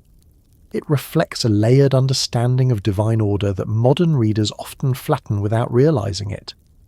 The Anunnaki belong to governance. They're associated with fate, judgment, decree, and cosmic authority. Their presence defines structure at the highest level. When they act, consequences ripple across existence. They decide outcomes rather than methods. They determine what must happen, not how it is achieved. Their domain is the framework of reality itself. The Apkallu, by contrast, belong to translation. They operate downstream from decree. They do not decide fate. They show how fate is lived. This difference is subtle but absolute, and the texts guard it carefully. The Apkallu are linked to the Anunnaki because the knowledge they carry originates within the same divine order. Wisdom does not emerge independently of authority. It flows from it. But flow is not rule. A river originates in high ground, yet it does not command the mountain. It carries what the mountain releases. The Apkallu function in exactly this way.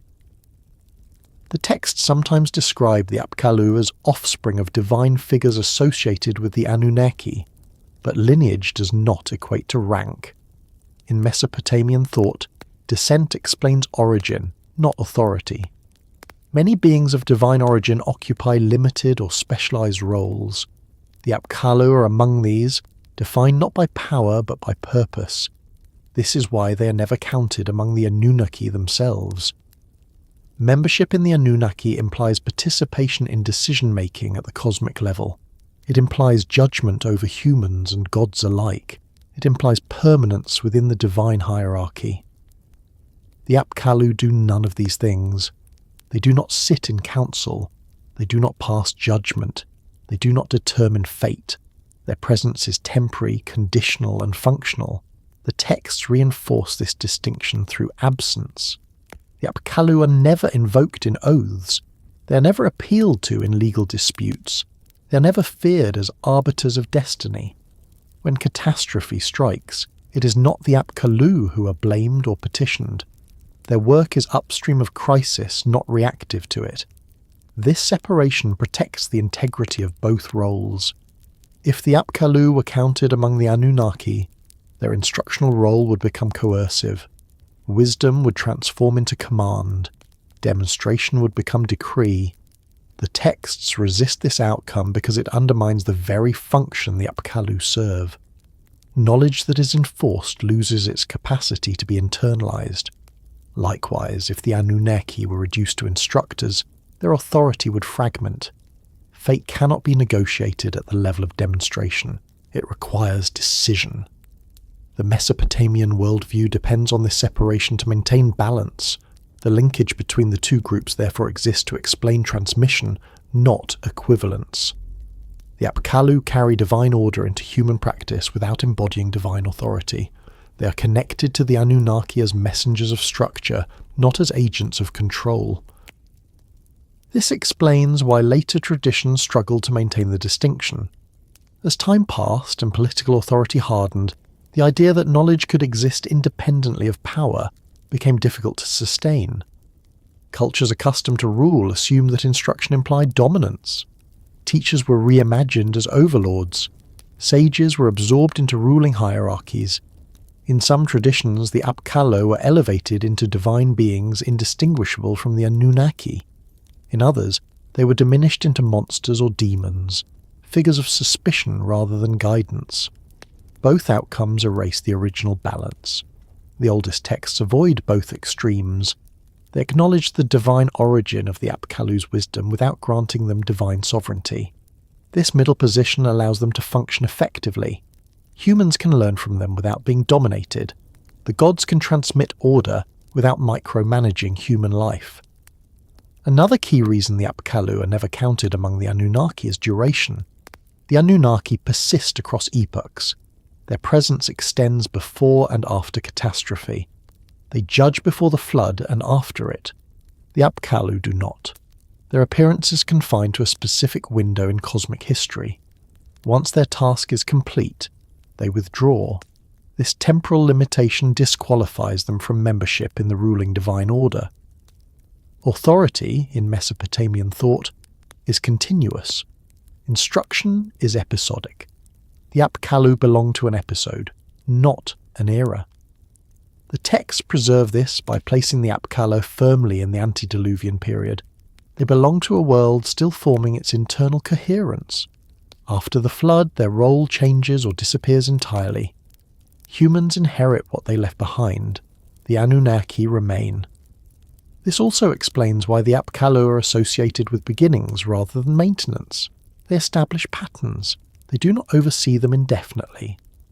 Maintenance becomes the responsibility of gods, kings, priests, and humans themselves. The link between Apkallu and Anunnaki therefore marks a handoff. Authority sets the structure. Instruction translates it. Humanity internalizes it. Each step requires a different kind of being. When later writers blur this sequence, confusion follows. The Apkallu are mistaken for rulers because their knowledge is profound. They are mistaken for rebels because they are no longer present. They are mistaken for secrets because their instruction has become embedded rather than explicit. The oldest texts prevent these misunderstandings by never letting the Apkallu cross the boundary into governance. Even when the Apkallu are described as children of divine figures, the language emphasizes derivation rather than inheritance. They receive wisdom, not power. They carry order, not decree. This distinction also preserves human agency. If the Apkallu ruled, human civilization would be an extension of divine command. By keeping them instructional, the texts allow humanity to participate actively in sustaining order. Humans are not merely subjects, they are custodians. The Anunnaki decide fate. The Apkallu show how to live within it. These roles complement one another without overlapping. As the narrative continues, this careful balance will begin to fracture. Authority will become more intrusive. Knowledge will become more restricted. Instruction will be replaced by enforcement. The distance between gods and humans will grow. In that environment, the memory of beings who taught without ruling becomes difficult to preserve accurately. They are either elevated beyond recognition or cast down into suspicion. But here, in the oldest layers, the distinction is clear. The Apkallu are linked to the Anunnaki because wisdom must originate within cosmic order. They are never counted among them because wisdom is not authority, and that separation, once lost, is never fully recovered. There is a point in the tradition where the tone changes, not abruptly, not through a single event but through accumulation. the texts begin to treat wisdom differently. What was once stabilizing becomes suspect. What was once necessary begins to feel excessive. This shift does not happen because wisdom itself changes, but because the context in which it operates no longer matches the conditions for which it was given. In the earliest phase, wisdom is survival. It aligns humanity with patterns that already exist. It reduces friction. It makes life predictable enough to endure. But as civilization grows, as cities expand and populations increase, the same wisdom that once sustained balance begins to amplify consequences. Knowledge no longer only preserves, it accelerates. This is where danger enters the narrative. The texts do not frame this danger as moral corruption or intellectual arrogance. They frame it as imbalance. Wisdom applied beyond its intended scope destabilizes the systems it was meant to support. Techniques that work at one scale fail at another. Coordination that benefits small communities strains large ones. Instruction designed to align humanity with nature begins to reshape nature itself. The Apkallu's wisdom was never meant to produce unchecked growth. It was meant to create coherence. When coherence succeeds too well, it invites expansion. Expansion introduces density. Density produces noise. Noise, in Mesopotamian thought, is not merely sound. It is disruption. It is the accumulation of activity beyond what the system can absorb. At this point, wisdom becomes dangerous not because it is false, but because it is powerful. The text suggests that once humans fully internalize the Apkallu's instruction, they no longer need guidance to expand their influence. They build more. They cultivate more. They organize more efficiently. Civilization becomes self-reinforcing. The very success of wisdom creates conditions that strain the cosmic balance. This is why later narratives treat knowledge with caution. Not all instruction is meant to be spread without limit. Not all understanding is meant to be applied universally. Wisdom without restraint becomes leverage. Leverage shifts power. Power destabilizes balance. The tradition does not condemn humanity for this. It recognizes it as inevitable. Once patterns are internalized, humans act on them. Once memory stabilizes, ambition follows. The Apkallu do not intervene here because this phase lies beyond their mandate. Their role was to prepare humanity, not to govern its successes. The danger of wisdom also appears in the way knowledge begins to concentrate. What was once shared through demonstration becomes guarded through specialization. Writing, which initially preserves memory, begins to restrict access. Those who can read and record gain influence. Those who cannot become dependent. This is a new development, and the texts acknowledge it indirectly. Scribes rise. Priests accumulate authority. Kings legitimize power through control of knowledge. Wisdom becomes institutional rather than communal. At this stage, instruction ceases to be neutral. The Apkallu's teachings, once embedded in daily practice, are now mediated by hierarchy. Interpretation replaces demonstration. Procedure becomes law. Law becomes enforcement. Wisdom that once aligned becomes a tool. This is the moment where possession of wisdom becomes dangerous, not because wisdom itself is corrupting, but because it creates asymmetry. Those who possess it can shape outcomes beyond immediate consequence. They can predict, manipulate, and control. The texts begin to associate this imbalance with divine concern. In flood narratives and related traditions, the gods do not object to human existence itself. They object to its intensity. Humanity multiplies. Cities grow louder. Activity fills the world. The noise rises to the heavens. This noise is the sound of systems operating at maximum capacity without pause. Wisdom made this possible. The Apkallu taught humanity how to sustain complexity. They did not teach humanity when to stop. That omission is not an oversight. It reflects the limits of instruction. Restraint cannot be taught the same way technique can. It must be chosen. Once humans gain the ability to shape their world effectively, they must decide how far to go. The danger emerges when that decision is deferred or ignored.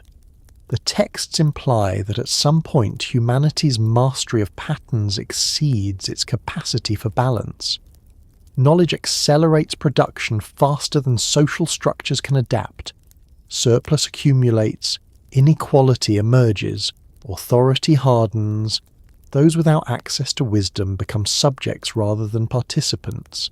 This imbalance reverberates upward. The gods are disturbed not by knowledge itself but by its effects. The world grows unstable. Systems that were meant to distribute strain evenly begin to concentrate it.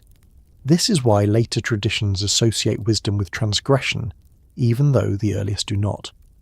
Once consequences become catastrophic, origins are reassessed. What was once gift is reinterpreted as risk. The Apkallu are not blamed directly in the oldest layers. That blame emerges later, as memory distorts sequence.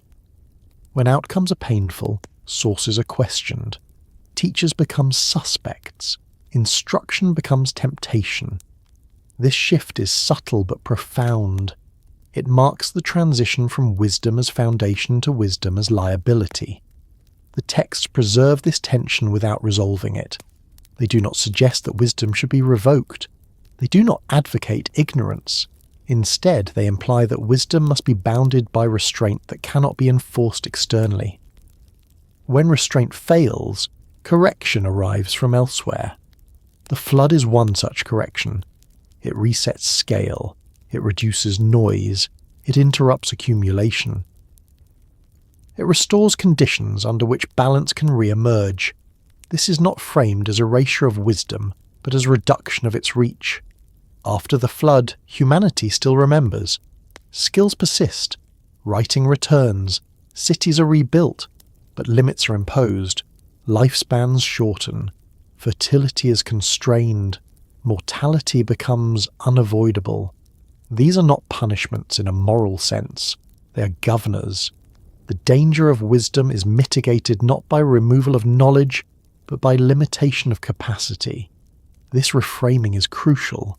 The texts do not portray the gods as hostile to understanding. They portray them as guardians of balance. When wisdom amplifies imbalance, intervention follows. The Apkallu do not appear in this phase because their work is complete. They delivered knowledge into human hands. What humans do with it now determines consequence. Later traditions will reinterpret this moment as a fall, a rebellion, or a betrayal. The earliest material does not support that language. It supports a quieter, more unsettling conclusion. Wisdom works. It works so well that it creates problems beyond its original scope. When that happens, wisdom alone is no longer sufficient. Balance requires limitation. Limitation requires authority. Authority introduces coercion. This is the path the world begins to take. The Apkallu fade from the narrative because the era of instruction gives way to the era of control. Knowledge is no longer shown, it is managed. And once wisdom becomes something that can be possessed, hoarded and weaponized, it ceases to be purely stabilizing.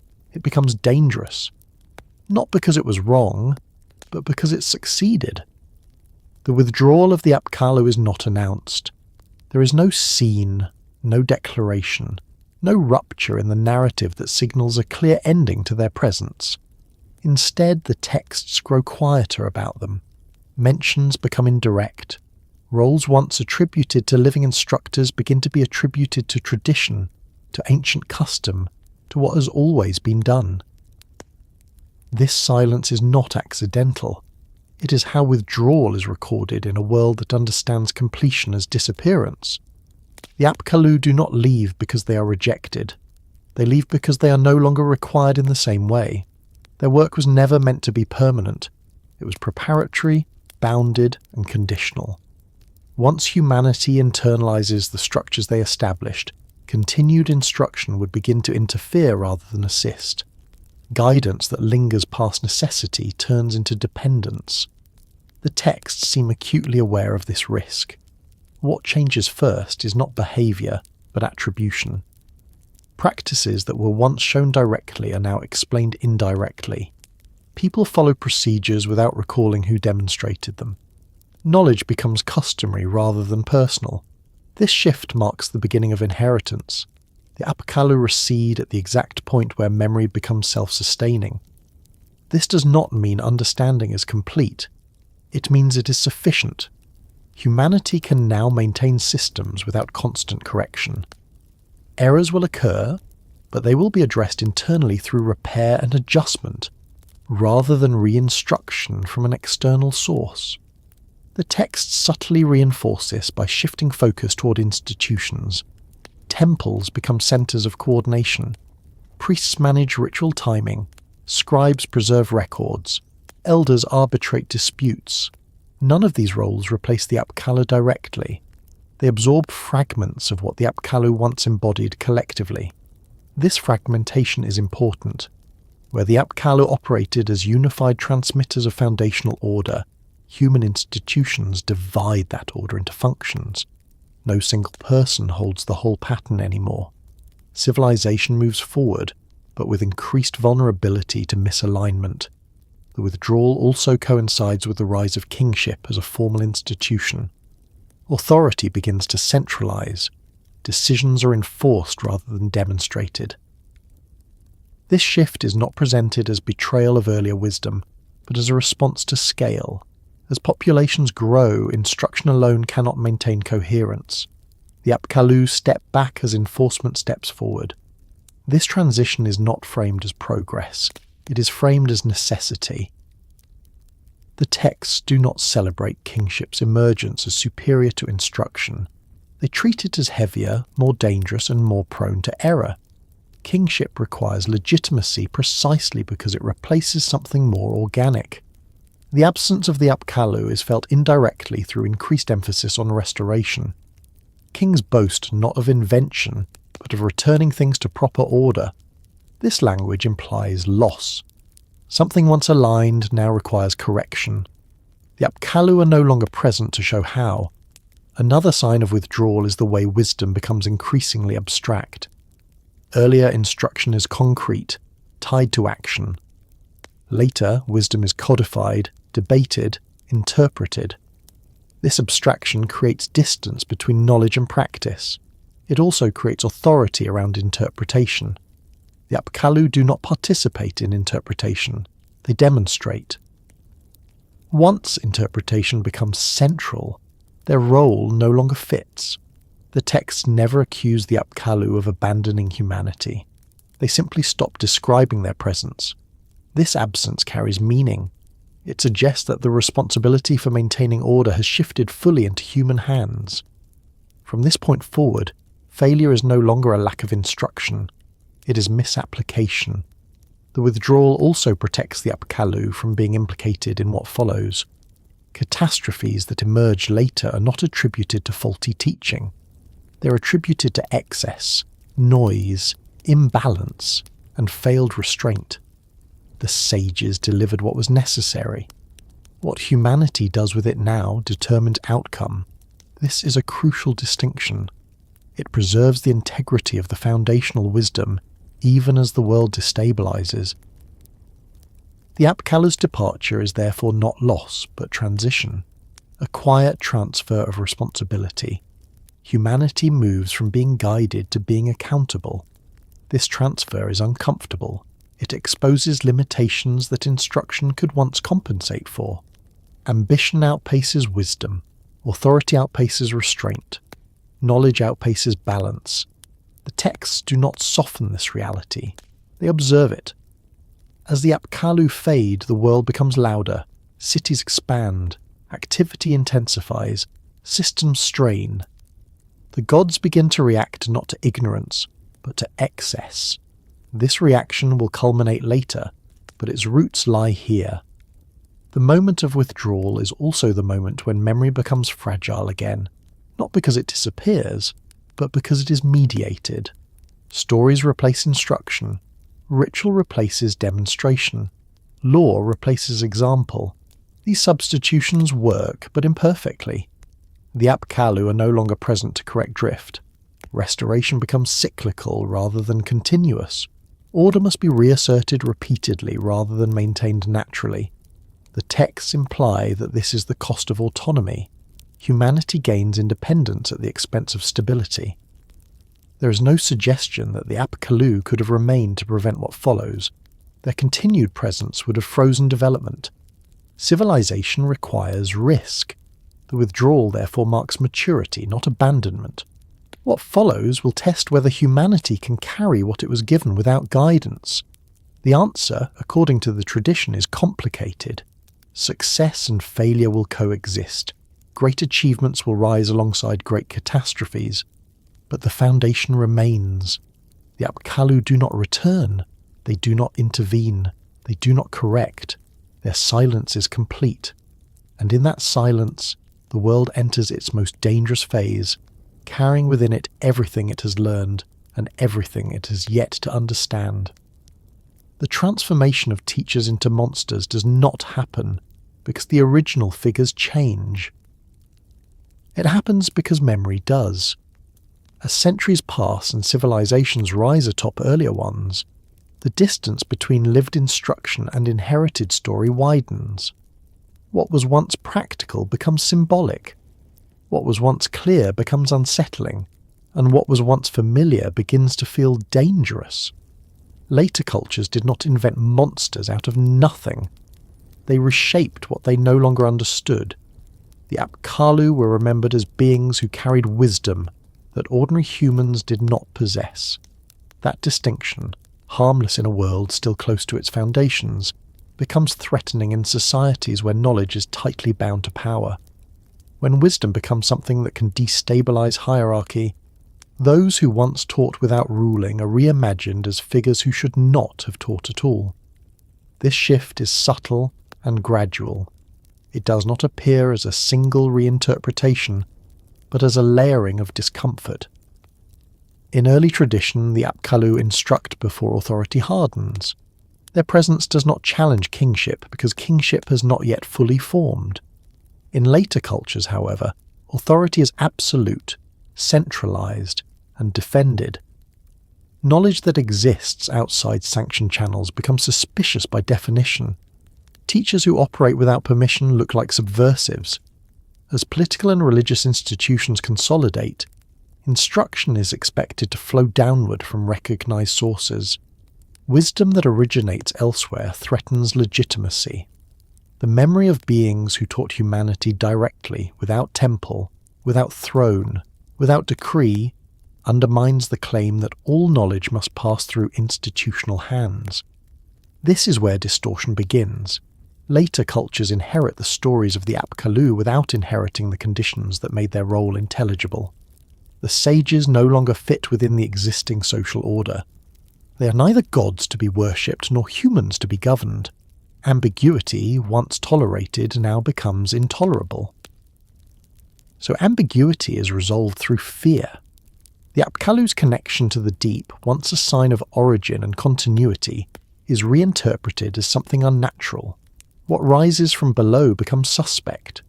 Water shifts from source to threat. The Abzu, once a reservoir of life, becomes associated with chaos, darkness, and danger. Beings born of it follow the same trajectory. Hybrid imagery accelerates this transformation. Later iconography exaggerates features that mark boundary crossing. Fish skins become literal rather than symbolic. Protective gestures become menacing. What once signified mediation is read as distortion. The teachers are no longer seen as bridges. They become violations. Another force driving this change is trauma. Catastrophe reshapes memory. Floods, collapses, invasions, and social breakdowns demand explanation. When societies suffer, they look backward for causes. Wisdom that preceded disaster becomes suspect. If knowledge led to excess, then those who brought knowledge must share blame. The Apkallu, long gone and unable to correct the record, become convenient figures onto which anxiety can be projected. This is not unique to Mesopotamia. Many cultures reinterpret their foundational instructors as tricksters, rebels, or monsters once the costs of civilization become apparent. Teachers who once enabled progress are later accused of opening doors that should have remained closed. The idea that some knowledge is forbidden emerges here. Later traditions begin to frame wisdom as something that was stolen, misused, or given prematurely. This reframing absolves institutions of responsibility. If disaster comes from ancient transgression, current authority can present itself as corrective rather than complicit. The Apkallu are gradually absorbed into this logic. In some retellings, they become fallen beings. In others, they are punished for teaching humanity too much. In still others, they are recast as dangerous entities whose influence must be contained or warded off. Protective amulets bearing Apkallu imagery appear, not to honour teachers, but to repel harm. This inversion is striking. The same figures who once stabilised society are now invoked to guard against chaos. The reason lies not in the Apkallu themselves, but in what they represent. They symbolise a time when knowledge circulated freely, before authority monopolised interpretation. For later cultures built on control of information, that memory is destabilising. Turning teachers into monsters neutralises the threat. Once a figure is monstrous, its teachings can be dismissed or contained.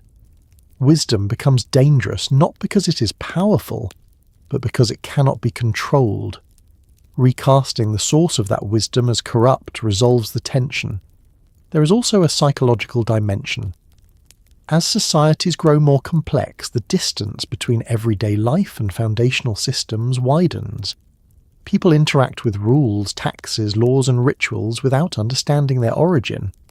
When systems fail, frustration seeks a target. Abstract forces are difficult to blame. Mythic figures are easier.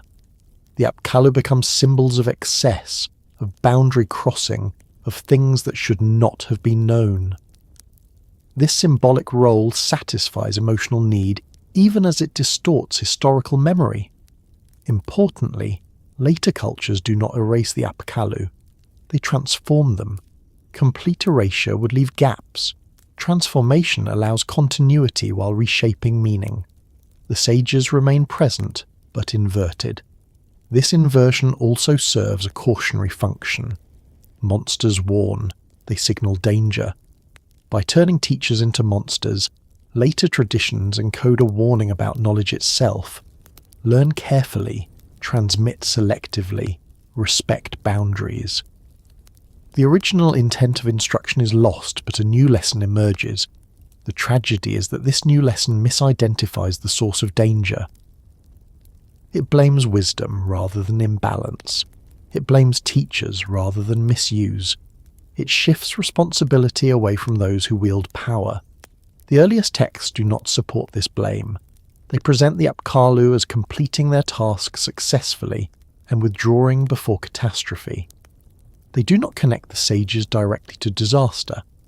That connection is constructed later, under different pressures. Understanding this process reveals more about the cultures doing the transforming than about the Apkallu themselves. Monsters are born where memory becomes uncomfortable. What was once a foundation becomes a warning. What was once instruction becomes taboo. And yet, even in monstrous form, traces of the original role persist. The Apkallu are still associated with protection, knowledge, and boundary management. The inversion is incomplete. The structure remains beneath the distortion. This persistence is telling. It suggests that no matter how much memory reshapes the past, the original function leaves an imprint that cannot be erased entirely. Teachers may become monsters, but monsters still guard thresholds. They still mark transitions. They still signal where care is required. As the narrative continues, these distorted memories will surface again, influencing later myths, symbols, and rituals far removed from their origin. The Apkallu will survive, not as they were, but as reflections of what humanity fears about the knowledge that built it. Long after the Apkallu vanish from direct narration, long after their role has been absorbed into custom and institution, traces of them remain scattered across later myths, symbols, and ritual practices. These traces are rarely explicit. They do not preserve the original clarity of function. Instead, they appear as fragments, partial memories embedded in imagery that has drifted far from its source. This fragmentation is not random. It follows predictable paths shaped by fear, reverence, and the pressure to explain a world that no longer feels aligned. Later myths inherit the Apkallu not as instructors, but as figures associated with thresholds. They appear at boundaries between clean and unclean, order and chaos, safety and danger. This shift reflects how their original role has been compressed. Teachers who once guided humanity across a developmental threshold are remembered only as guardians of liminal space. Protective imagery provides one of the clearest examples. In Assyrian and later Mesopotamian contexts, figures resembling Apkallu appear in ritual art as apotropaic beings. They are placed at doorways, gates, and corners of buildings. Their function is no longer instructional, it is defensive. They ward off harm, repel disorder, and maintain boundaries. This placement preserves an echo of the original role. The Apkallu once stood at the threshold between divine order and human life. Later memory relocates them to physical thresholds where protection is required. The meaning has narrowed, but the structural position remains. The fish skin imagery that becomes prominent in later representations also belongs to this process. What began as a symbolic reference to origin in the deep hardens into literal depiction. The sages are no longer associated abstractly with water. They wear it. They are enclosed by it. The image becomes strange, even unsettling, precisely because its original context has been lost. This literalization is a common feature of cultural memory under strain. When meaning fades, form exaggerates. Symbols become concrete to preserve identity, even as function dissolves. Other myths preserve Apkallu memory through stories of civilizing heroes or semi-divine figures who arrive briefly, establish order, and then disappear. These figures are often unnamed or multiply-named, reflecting the loss of specificity. They bring agriculture, law, or ritual, then vanish, leaving humanity to manage the consequences. The pattern is consistent: arrival, instruction, withdrawal, consequence. These narratives appear across cultures influenced by Mesopotamian thought, though their details vary. In each case, the teacher is not remembered as ruler. The teacher's disappearance is essential to the story. What follows is human responsibility. Even myths that frame such figures negatively preserve structural elements of the Apkallu memory. Stories of forbidden knowledge, dangerous instruction, or transgressive teaching often mirror the same sequence. Knowledge enters the world, humanity changes, balance breaks, punishment follows, the moral framing shifts, but the skeleton of the story remains intact. Symbols associated with writing also carry Apkallu fragments. Scribes in later periods invoke ancient authority when recording law or ritual. They refer to knowledge as inherited rather than invented. Tablets themselves become sacred objects, not because of what they say, but because of what they represent: continuity across time. This reverence reflects an awareness that knowledge arrived already formed. Even when its origin is forgotten, its antiquity is felt.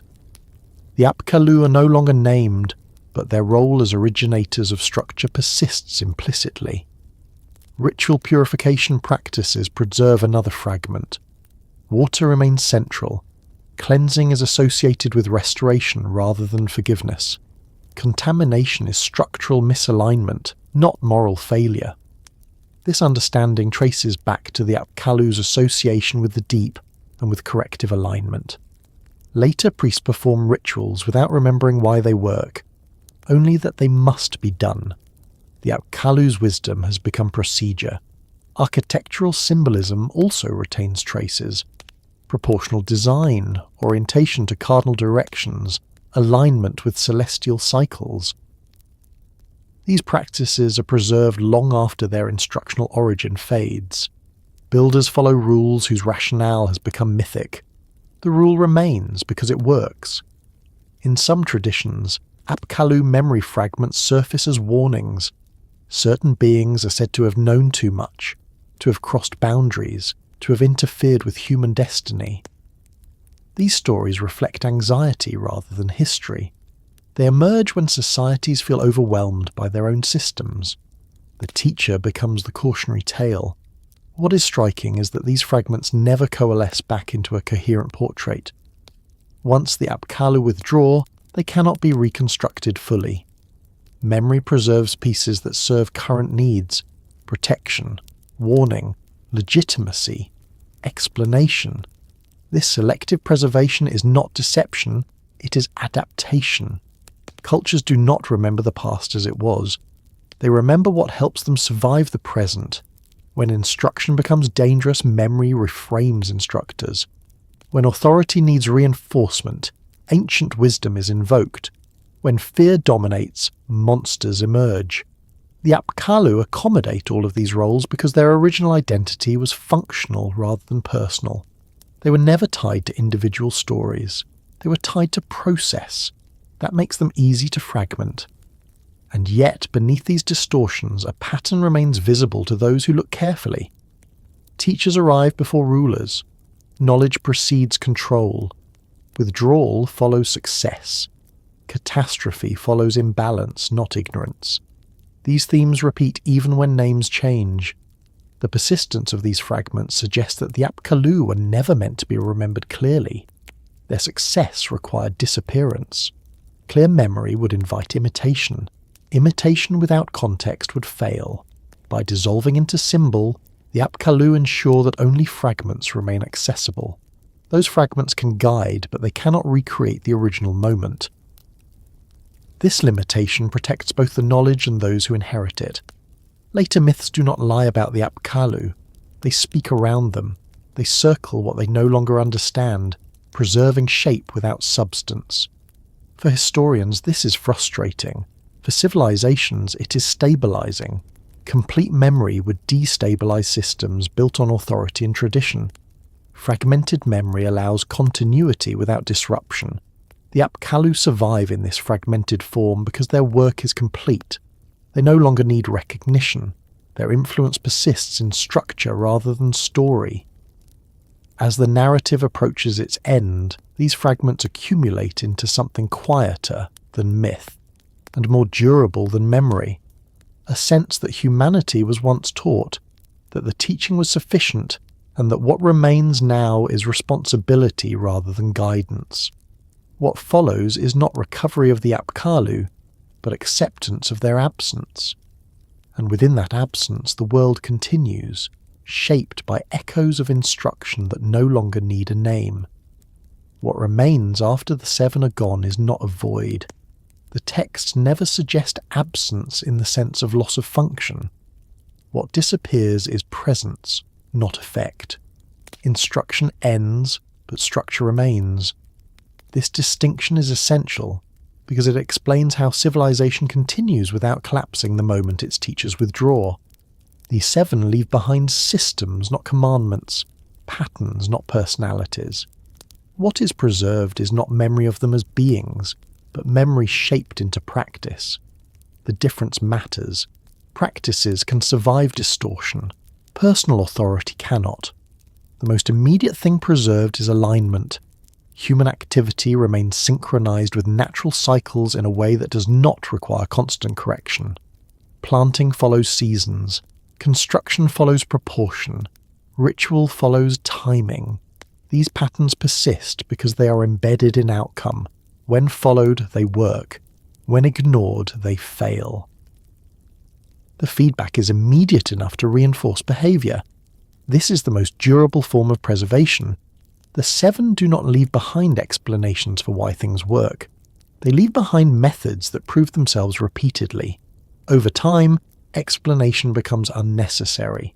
People follow what produces stability, even if they no longer understand its origin. Writing is preserved in this way, not as sacred revelation, but as tool. The ability to record, to count, to track obligation and surplus survives because it reduces conflict. It allows agreements to outlast memory. It supports scale without immediate collapse. Writing does not require belief in its origin to function. It requires repetition. The same is true of measurement. Units persist long after their rationale fades. Proportions become traditional. Builders follow ratios because structures stand longer when they do. The reason becomes secondary. The rule remains. Ritual timing is preserved similarly. Ceremonies align with seasons and celestial movement not because later generations understand the original cosmology, but because misalignment produces disruption.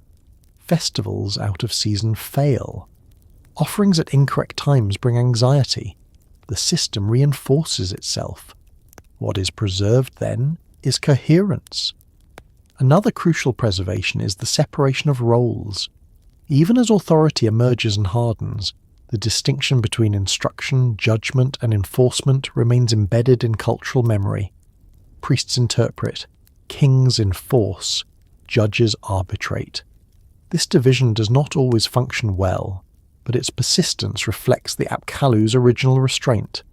No single role holds all power legitimately. When one attempts to, instability follows. The texts repeatedly return to this idea, even as reality contradicts it. That return itself is preservation. The seven also leave behind a model of legitimacy. Authority is justified not by novelty, but by continuity.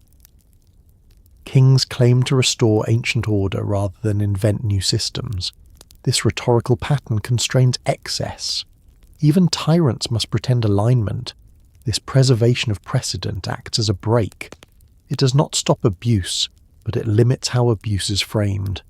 Excess must masquerade as restoration. Innovation must be disguised as return. This constraint traces back to the Apkallu's foundational role.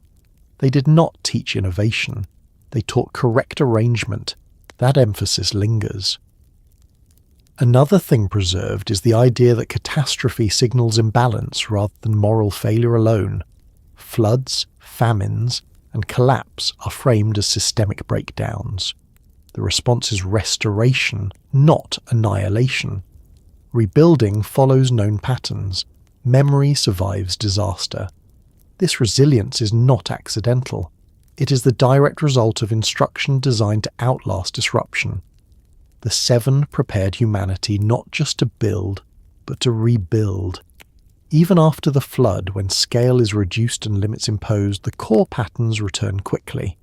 Agriculture resumes, writing reappears, cities rise again, the world resets, but does not forget entirely. What does not return is direct guidance. From this point onward, humanity operates without teachers who can correct drift in real time.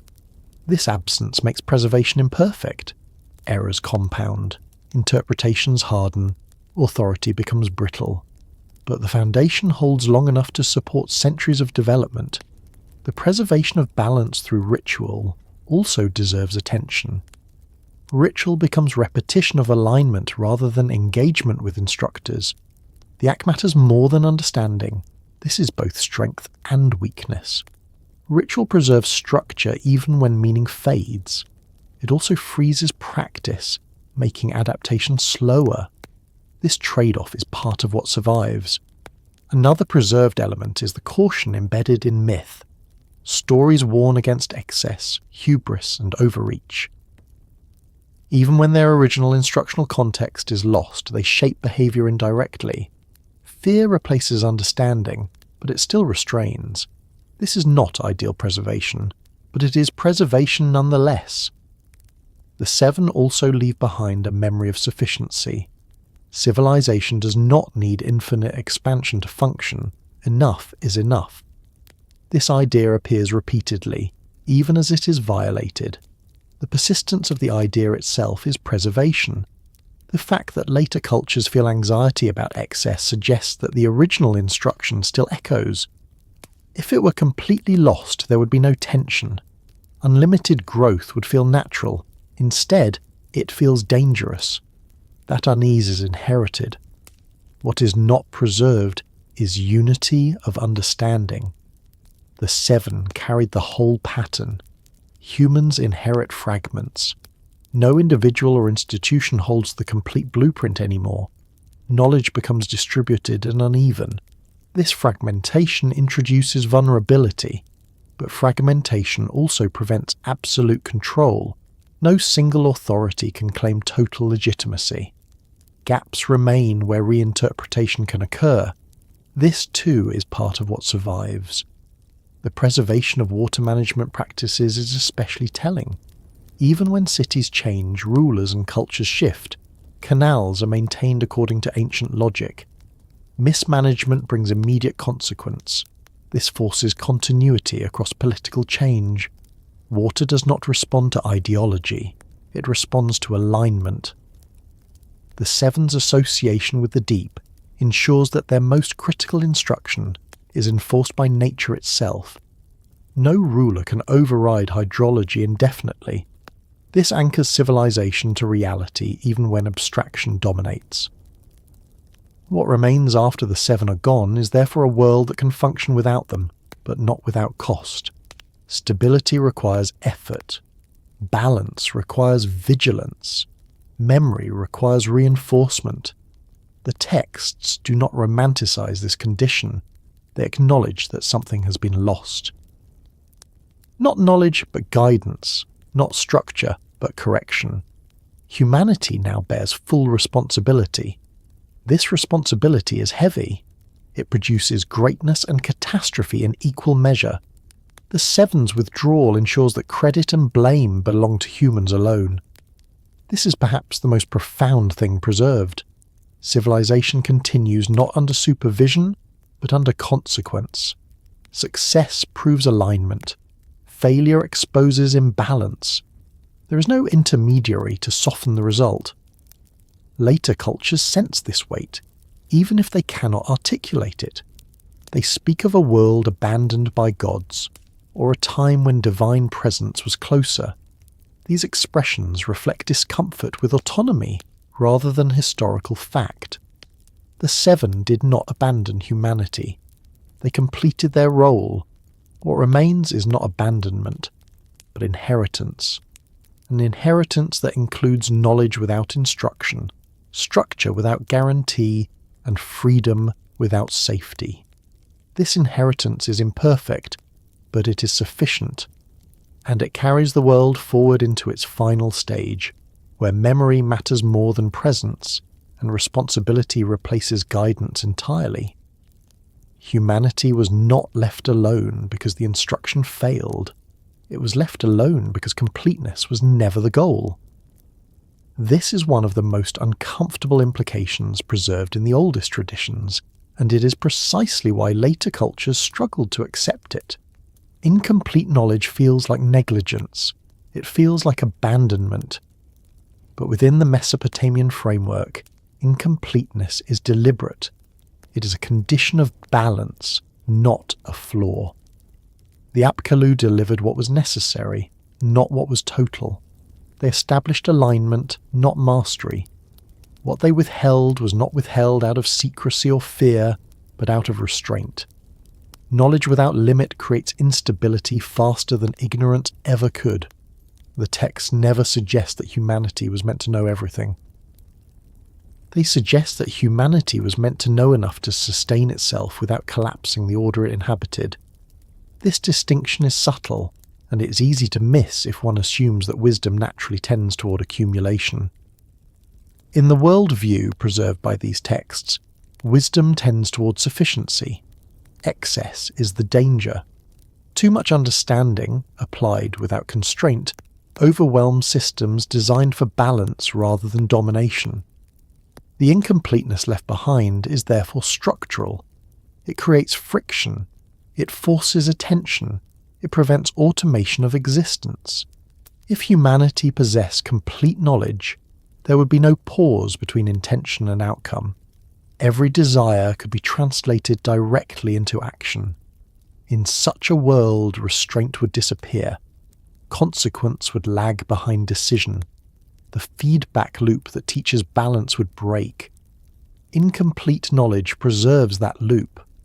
The texts imply that certain domains were never meant to be fully accessible. not because they are forbidden, but because they operate at scales incompatible with human life. Complete foresight eliminates learning. Complete control eliminates adaptation.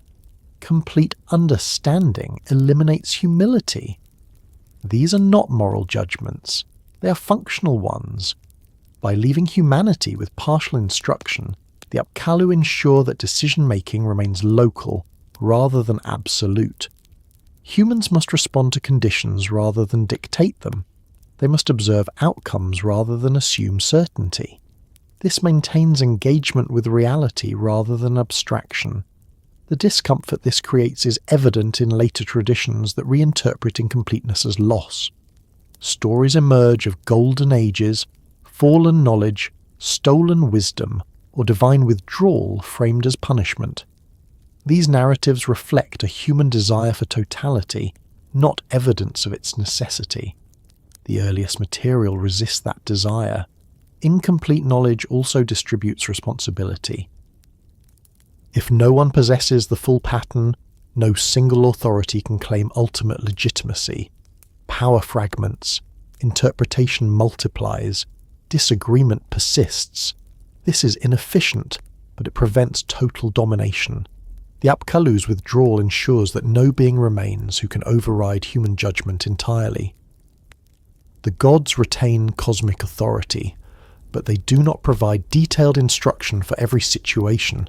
Humans must navigate ambiguity. This ambiguity is not a mistake. It is the space where agency exists. The texts imply that if the Apkallu had remained to correct every error, humanity would never internalize consequence. Correction would replace learning. Dependence would replace adaptation. Civilization would stagnate under perfect guidance. Incomplete knowledge forces error, and error forces adjustment. This process is costly. It produces suffering. It produces collapse. The texts do not deny this. They accept it as the price of autonomy. A world without suffering would require a level of control incompatible with life as it is understood here. The flood narrative illustrates this principle indirectly. The problem is not that humanity knows too little, it is that it does too much. Activity intensifies beyond balance. Noise rises. Systems strain. The response is not to teach more, but to reduce scale. After the flood, humanity retains its skills. What changes are limits, lifespans shorten, fertility is constrained, mortality becomes fixed. These are governors imposed because instruction alone can no longer restrain expansion. Incomplete knowledge is paired with incomplete capacity. This pairing is deliberate. If humans retained complete understanding while losing capacity, frustration would dominate. If they retained capacity while losing understanding, chaos would follow. The balance lies in partial knowledge paired with finite ability. This balance ensures that effort matters. Another reason humanity is left with incomplete knowledge is that complete knowledge would freeze culture. Innovation requires uncertainty. Adaptation requires not knowing exactly what will happen. If outcomes were fully predictable, creativity would vanish. Culture would ossify into procedure. The Apkallu teach procedure only to the point where survival and coherence are possible. Beyond that, variation is allowed, even encouraged. This variation introduces risk, but it also produces resilience. Societies that experiment can adapt to changing conditions. Societies that follow perfect instruction blindly cannot. The texts imply that the world itself changes. Rivers shift, climate varies, populations move. Instruction that is complete at one moment becomes dangerous at another. Incomplete knowledge forces responsiveness. The discomfort humans feel about not knowing everything is therefore a sign that the system is working. Anxiety keeps attention active. Certainty breeds complacency. Later cultures attempt to resolve this discomfort through ideology. They claim access to absolute truth. They assert divine endorsement for specific interpretations. These attempts produce temporary stability at the cost of long-term flexibility. The earliest traditions do not support such claims. They preserve a world where certainty is limited and responsibility is distributed. The Apkallu's silence after withdrawal reinforces this. They do not return to clarify misunderstandings. They do not intervene when wisdom is misused. They do not rescue humanity from its own interpretations. Their absence ensures that consequences remain instructive. Incomplete knowledge also preserves moral development. Ethics require choice under uncertainty. If every outcome were known in advance, moral action would become calculation rather than commitment. The texts imply that moral frameworks emerge after instruction, not before it. Humans must choose restraint without guarantee. They must act without certainty of reward. This choice defines character rather than compliance. The discomfort of incomplete knowledge is therefore productive. It creates tension between desire and consequence. That tension shapes culture, law, and myth. Another important aspect is that incomplete knowledge prevents rivalry with the gods. Complete understanding of cosmic mechanisms would collapse the distinction between human and divine domains. The texts maintain that certain structures remain beyond human reach, not to protect divine privilege, but to preserve order. When humans attempt to cross these boundaries, catastrophe follows, not as punishment, but as correction. Systems break under loads they were not designed to bear. The Apkallu do not warn explicitly against this crossing. They simply do not provide the knowledge that would enable it. This omission is protective. Incomplete knowledge also ensures that memory remains active. Humans must preserve, interpret, and transmit what they know. Knowledge becomes cultural rather than static. Each generation engages with it anew, adjusting to context. If knowledge were complete and fixed, transmission would become rote. Meaning would decay faster than structure. Incompleteness forces reinterpretation, which keeps knowledge alive. The texts reflect this through their own form. They do not explain everything. They leave gaps. They assume context. They require engagement. This mirrors the condition they describe. Humanity is left alone with incomplete knowledge because completeness would undermine the very processes that sustain civilization. Guidance must end for responsibility to begin. This does not mean the Apkallu miscalculated. It means they understood the limits of instruction. Their work was not to perfect humanity, but to make it viable. Viability does not require total understanding. It requires adaptability, restraint, and accountability. Incomplete knowledge ensures that mistakes remain possible. It also ensures that learning never ends. Later traditions often frame this condition as exile or punishment.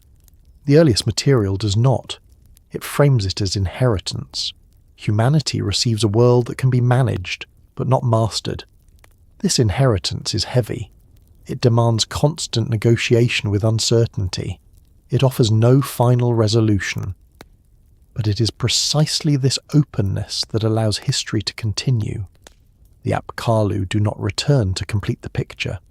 They leave humanity in a state of perpetual becoming. Civilization evolves through tension rather than closure. What remains is not ignorance, but humility enforced by consequence.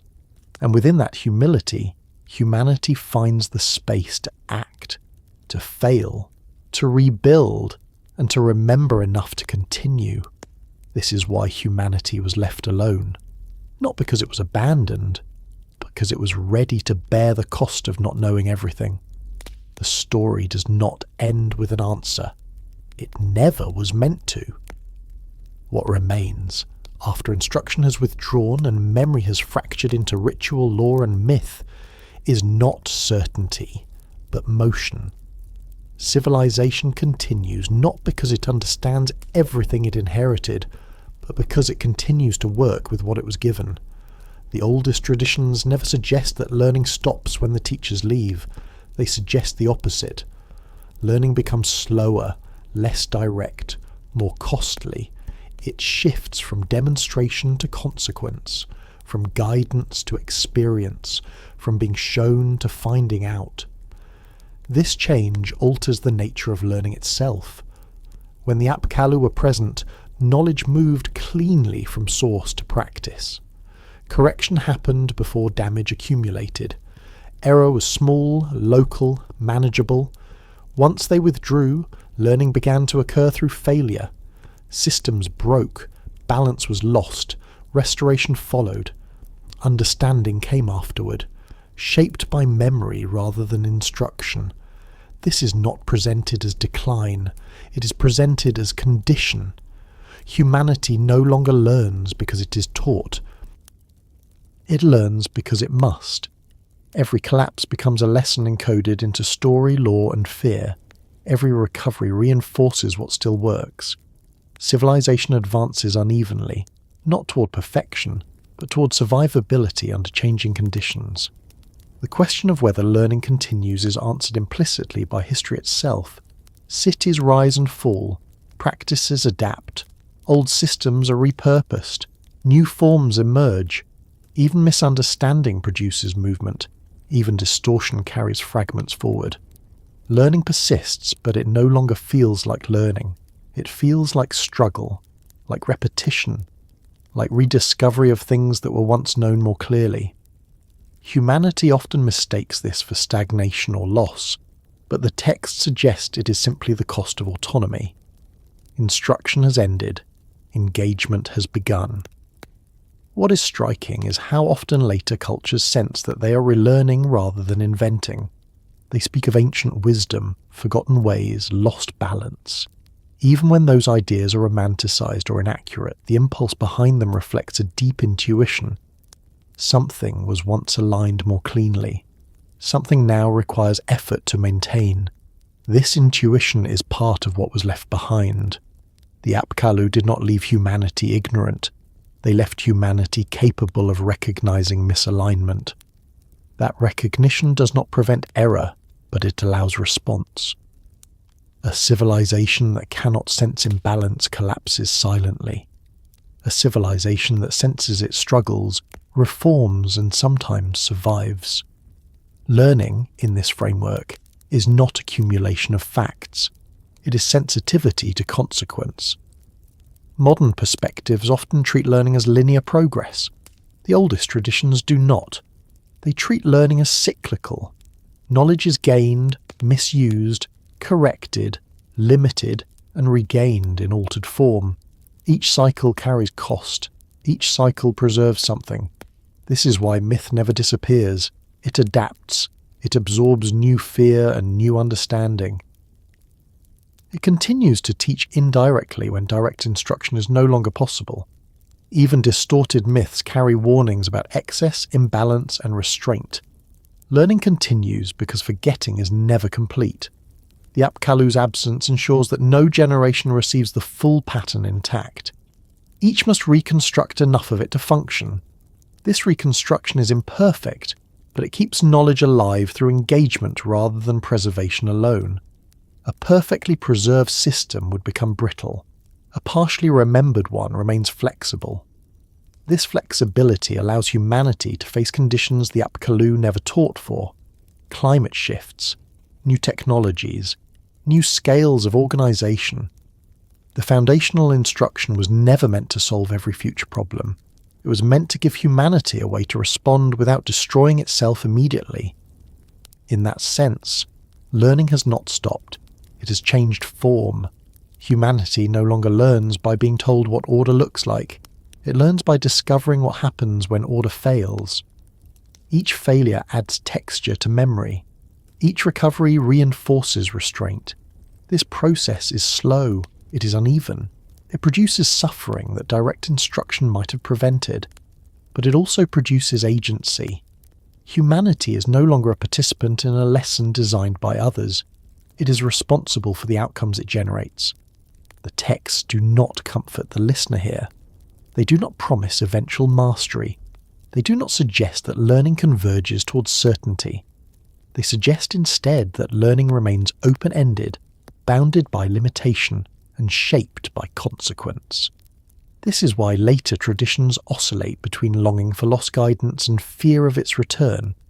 Complete instruction would remove uncertainty, but it would also remove responsibility. Humanity would become aligned again, but no longer autonomous.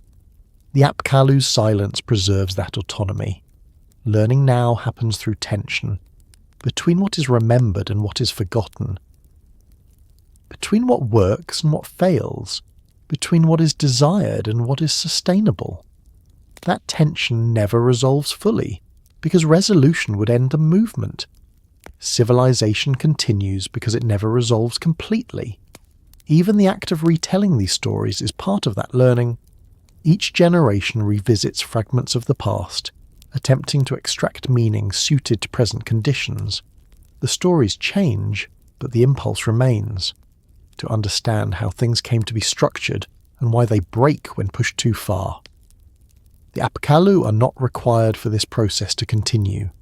Their role was to begin it. Learning now belongs entirely to humanity. It occurs without guarantee, without correction, without external validation. Success proves alignment only temporarily. Failure instructs more harshly. This is the condition the texts leave us with deliberately. Not certainty before sleep, but awareness. Not closure, but continuity. The sense that instruction once existed, and that its absence is not emptiness, but space. Space in which humanity must continue to test, adjust, remember, and relearn. Learning persists not because it is guided, but because existence demands it. And as the world grows quieter, as attention drifts inward, this understanding settles into something less like anxiety and more like acceptance. Civilization was never meant to be finished. Knowledge was never meant to be complete. What was given was enough to begin. What remains is the work of continuing.